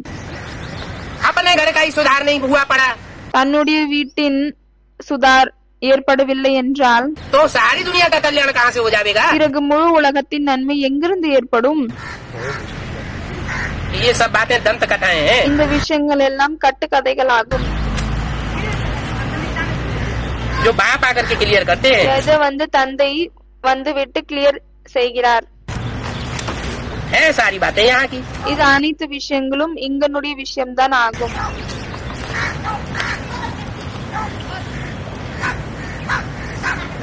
ओम शांति। ஓம் சாந்தி. तो राम आया, उसने बताया भक्ति मार्ग में त्रेता मार्ग मानते हैं। अच्छा, और कृष्ण को द्वापर मानते हैं, हाँ विष्णु को सतयुग मानते थे। हाँ राज्य ये यहाँ संगम युग का राज है। संगम हैंड भी चल रही है। அவங்க சொல்றாங்க பாபா எப்படி சொன்னார், இப்போ ராமர் திரேதா யுகத்தில் காமித்து விட்டனர், கிருஷ்ணரை துவாபர யுகத்தில் காமித்து விட்டனர். பிறகு இதனுடைய ரகசியம் என்ன? அதுக்கு பாபா சொல்றார், இதனுடைய ரகசியம் எல்லாம் சங்கம் யுகத்தில் தான் ஏற்படுகிறது. संगम युग में अभी महाभारत भी चल रहा है। சங்கம் யுகத்தில் ராமாயணம் நடக்கிறது, மகாபாரதம் நடக்கிறது. संगम युग में भागवत भी चल रही है। சங்கம் யுகத்தில் பாகவதம் நடக்கிறது. संगम युग में गीता ज्ञान भी चल रहा है। சங்கம் யுகத்தில் கீதை ஞானமும் செல்கிறது நடக்கிறது. और संगम युग में देवासुर संग्राम भी चल रहा है। பிறகு சங்கம் யுகத்தில் தேவாசுர சங்கிராமமும் நடக்கிறது. सारा खेल संगम है शास्त्रों में। எல்லா விஷயத்தின் சங்கமும் சாஸ்திரத்தில் இருக்கிறது, எல்லாம் இந்த சங்கம் யுகத்தில் இருக்கிறது. तो राम जो है, जो त्रेता में दिखाया कि फेल हो गया, எனவே எந்த ராமரை திரேதா யுகத்தில் ஃபெயில் ஆகிட்டார் என்று காமித்திருக்கிறார்களோ बाबा कहते हैं தந்தை பாபா சொல்கிறார், राम फेल हो गया तो त्रेता में जाके चंद्रवंशी बना। ராமர் ஃபெயில் ஆகிவிட்டால் அதனால்தான் திரேதா யுகத்தில் சென்று விட்டு சந்திரவம்சியாக ஆகிவிட்டார். वो यज्ञ के आदि में फेल हो गया, அவர் யக்னத்தின் ஆரம்பத்தில் ஃபெயில் ஆகிவிட்டார், फाइनल में नहीं फेल हो गया। ஃபைனல்ல ஃபெயில் ஆகவில்லை. आगे फेल हो गया तो उसकी प्रारब्ध वो त्रेता में उसको मिल गई। ஆரம்பத்தில் ஃபெயில் ஆகிவிட்டார், அதனால்தான் அதனுடைய பலன் அவருக்கு திரேதா யுகத்தில் கிடைத்து விட்டது. वो ज्ञान के बाण उसे पूर्व जन्म से मिले हुए हैं। அந்த ஞானத்தின் அம்புகள் அவருக்கு போன ஜென்மத்தில் இருந்தே கிடைத்திருக்கிறது. वो आदि में फेल हुआ, अगला जन्म लेता है तो ज्ञान के बाण लेकर के असुरों को हनन करता है। அவர் ஆரம்பத்தில் ஃபெயில் ஆகிவிட்டார், பிறகு ஞானத்தின் அம்பின் மூலமாக பிறந்தவுடன் அடுத்த பிறவியில் அவர் அசுரர்களை அழிக்கிறார். और फिर राजा ही ले लेता है। பிறகு ராஜாங்கத்தை எடுத்துக்கொள்கிறார். उसे कहते हैं विष्णु। அதை தான் விஷ்ணு என்று சொல்லப்படுகிறது. राम को जन्म दिखाते हैं ராமருக்கு பிறப்பு காமிக்கும் பொழுது तो विष्णु का जन्म दिखाते हैं, राम का हुआ। அப்பொழுது விஷ்ணுவினுடைய பிறப்பை தான் காமிக்கிறார்கள் என்று ராமர் பிறந்து விட்டார் என்று காமிக்கிறார்கள். चाहे कृष्ण का जन्म हो, चाहे राम का जन्म हो, கிருஷ்ணருடைய பிறவியாக இருந்தாலும் சரி, ராமருடைய பிறவியாக இருந்தாலும் சரி, दोनों को विष्णु का अवतार दिखाते हैं। இருவரையும் விஷ்ணுவினுடைய அவதாரமாக காமிக்கிறார்கள். तो विष्णु की जो 4 भुजाएं हैं எனவே விஷ்ணுவினுடைய 4 கரங்கள் என்ன இருக்கிறதோ वो कोई अलग से भुजाएं नहीं है। அது தனியாக இருக்கக்கூடிய கரங்கள் இல்லை. राम के साथ सीता ராமர் கூட சீதை, और कृष्ण के साथ राधा, ये 4 आत्माओं के கிருஷ்ணர் கூட ராதா. எனவே இந்த 4 ஆத்மாக்கள், स्वभाव संस्कार का कम्बिनेशन जो है இந்த 4 ஆத்மாக்களின் சுபாவ சம்ஸ்காரங்களினுடைய சேர்க்கை தான் वो विष्णु कहा जाता है। விஷ்ணு என்று சொல்லப்படுகிறது. अब ये विष्णु का राज्य आने वाला है। இப்பொழுது இந்த விஷ்ணுவனுடைய ராஜ்யம் வரப்போகிறது. पहले इन 4 आत्माओं का स्वभाव संस्कार मिलकर के एक होने वाला है। முதலில் இந்த 4 ஆத்மாக்களின் சுபாவ சம்ஸ்காரங்கள் இணைந்து விட்டு ஒன்றாக போகுகிறது. जब ये 4 आत्माओं का स्वभाव संस्कार मिलकर के एक हो जाएगा, எப்பொழுது இந்த 4 ஆத்மாக்களின் சுபாவ சம்ஸ்காரங்கள் இணைந்து விட்டு ஒன்று சேருகிறதோ, तो सारे जो भी विश्व धर्म है அப்பொழுது முழு எந்த விஸ்வத்தில் தர்மங்கள் எல்லாம் இருக்கிறதோ वो सब डाउन होने लगते, அவர்கள் அனைவரும் கீழே இறங்க ஆரம்பிப்பார்கள். सब मंदिर मस्जिद गिरजाघर चलने लग पड़ेंगे। அனைவரும் கோவில், சர்ச்சு, பிறகு மசூதிக்கு போக ஆரம்பிப்பார்கள். एक ही बड़ा स्थापन हो जाएगा मंदिर। அதுக்கெல்லாம் போக மாட்டார்கள். எங்கு போவார்கள் என்றால் ஒரே ஒரு பெரிய கோவில் தான் ஸ்தாபனை ஆகும். बहुत बड़ा रिवोल्यूशन होने वाला है। ஒரு மிக பெரிய புரட்சி என்பது நடக்கவிருக்கிறது.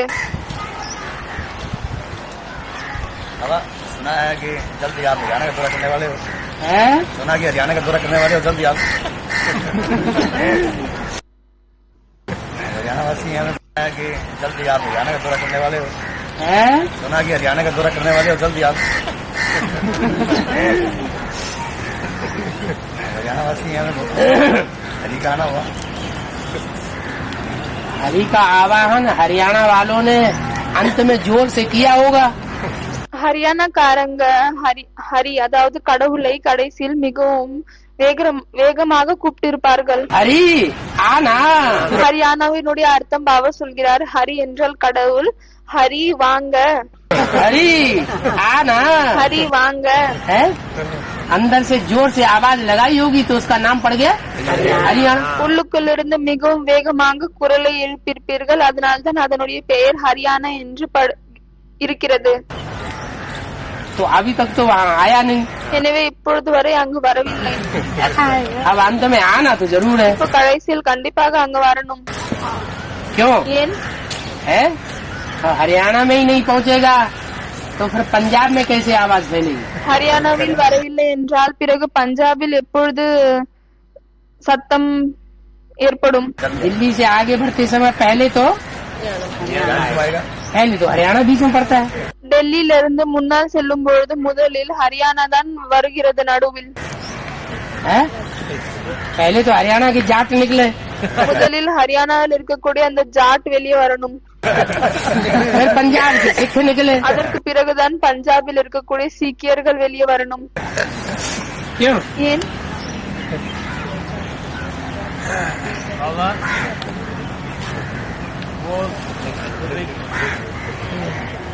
हाँ जी, के वाले से हम वहाँ जाया करते थे आसन पे, और वहाँ ये पता सच्चाई का पता चलने पर हमने वहाँ से छोड़ दिया। அவங்க சொல்றாங்க, நான் பிகேல இருந்தோம், அப்போ எனக்கு உண்மை தெரிந்த பிறகு நான் பிகே விட்டு விட்டேன். हाँ, अब वो कह रहे हैं कि तुम तो हमारे उनको वो कह रहे हो बहकाओ हो। हाँ। वो कह रहे हैं कि तुम इस तरह से तो तुमने ऐसे बच्चे कमजोर पैदा क्यों किए जो बहकावे में आ जाते हैं? भगवान के बच्चे पैदा करो ना, तुम तो कहते हो भगवान आया हुआ है। तो ये कहा बाबा कि அவர் சொல்றார், நீங்க கடவுளுடைய குழந்தைகளுக்கு ஜென்மம் கொடுங்க. तुम चलते नहीं, हम तो चलेंगे सच्चाई के साथ ही, हाँ। तो हम बुराई के साथ रह नहीं सकते, हम तो सच्चे बाप के बच्चे हैं, हाँ? इसलिए आपका साथ छोड़ दिया, सच्चाई का ले लिया, दूसरा छोड़ दिया। हाँ? इसमें वो क्या जो அவங்க சொல்றாங்க, நாங்க உண்மையான சிவபாபாவினுடைய குழந்தை, அதனாலதான் நான் உங்களை விட்டு விட்டோம் என்று நான் பிகேல சொல்லிவிட்டேன். समझानी पड़ोगी, हम तो बाहुबल से राजा लेते नहीं, हम तो योगबल से लेते हैं। हाँ? अपना बाहुबल चला लो तुम तुम्हें बाहुबल चलाना हो तो चलाओ, बस। हमारा रक्षक हमारे पास होगा तो हमारी रक्षा करेगा। பாபா சொல்றாரு, அவங்க கிட்ட சொல்லி விடுங்க, நீங்க உங்களுடைய பாகுபலத்தை யூஸ் பண்றதா இருந்தா பண்ணிக்கோங்க, எங்களை காப்பாற்றக்கூடியவர் என் கூட இருந்தா எங்களை கண்டிப்பாக காப்பாற்றுவார். हाँ। बाबा हमारे गांव को कहाँ हो गया? அவங்க கேக்குறாங்க, பாபா எங்களுடைய கிராமத்துக்கு எப்பொழுது வருவீங்க? आपका गांव तो परमधाम में है। அதுக்கு பாபா சொல்றாரு, உங்களுடைய கிராமம் வந்து பரம்தாமத்தில் இருக்கிறது. नहीं बाबा, कई आत्मा भट्टी की भट्टी तो इधर हैं? कई आत्मा भट्टी करे तो बाबा यही मिलेगा हमको यहीं। हैं? அவங்க சொல்றாங்க, நிறைய ஆத்மாக்கள் பட்டி பண்றாங்க, சொல்றாங்க நாங்க அங்கதான் பாபாவை சந்திப்போம். हाँ जी। घर बैठे भगवान मिलेगा। வீட்டில் அமர்ந்து கொண்டே இருந்தால் கடவுள் கிடைப்பாரா? ठंड कुंड में जाना होगा तो सच्चाई में आना पड़ेगा। உண்மையான கண்டத்திற்கு செல்ல வேண்டும் என்றால் அந்த உண்மையான கண்டத்திற்கு வர வேண்டியதாக இருக்கும். बाबा तो दमदार को पहले पकड़ लेते हैं। பாபா வந்து முதலில் ஸ்ட்ராங்காக இருக்கக்கூடியவர்களை தான் பிடித்துக் கொள்கிறார். इसलिए वो कहते हैं कि अच्छे अच्छों को पकड़ के ले जाते हैं पहले पहले। அதனால்தான் பீக்கில் இருக்கவங்க சொல்கிறார்கள் முதலில் நல்ல நல்லவர்களை பிடித்து பிடித்து எடுத்துக்கொண்டு செல்கிறார். बाबा इन्होंने पीछे नहीं छोड़ा। हाँ, वो तो शास्त्र में भी लिखा हुआ है, गोपियों का मक्खन का गोला चुराया। சாஸ்திரங்களிலும் எழுதப்பட்டிருக்கிறது, கோபிகளுடைய வெண்ணெயை அவர் திருடி விட்டார். मक्खन के गोले जो है वही चुराए जाएंगे। எனவே எது வந்து வெண்ணெயாக இருப்பார்கள், எந்த ஆத்மாக்கள் வெண்ணெய் போல இருப்பார்களோ அவர்கள் முதலில் திருடப்படும். छाछ थोड़ी चुराएंगे बैठ के। மோரை வந்து திருட முடியுமா என்ன?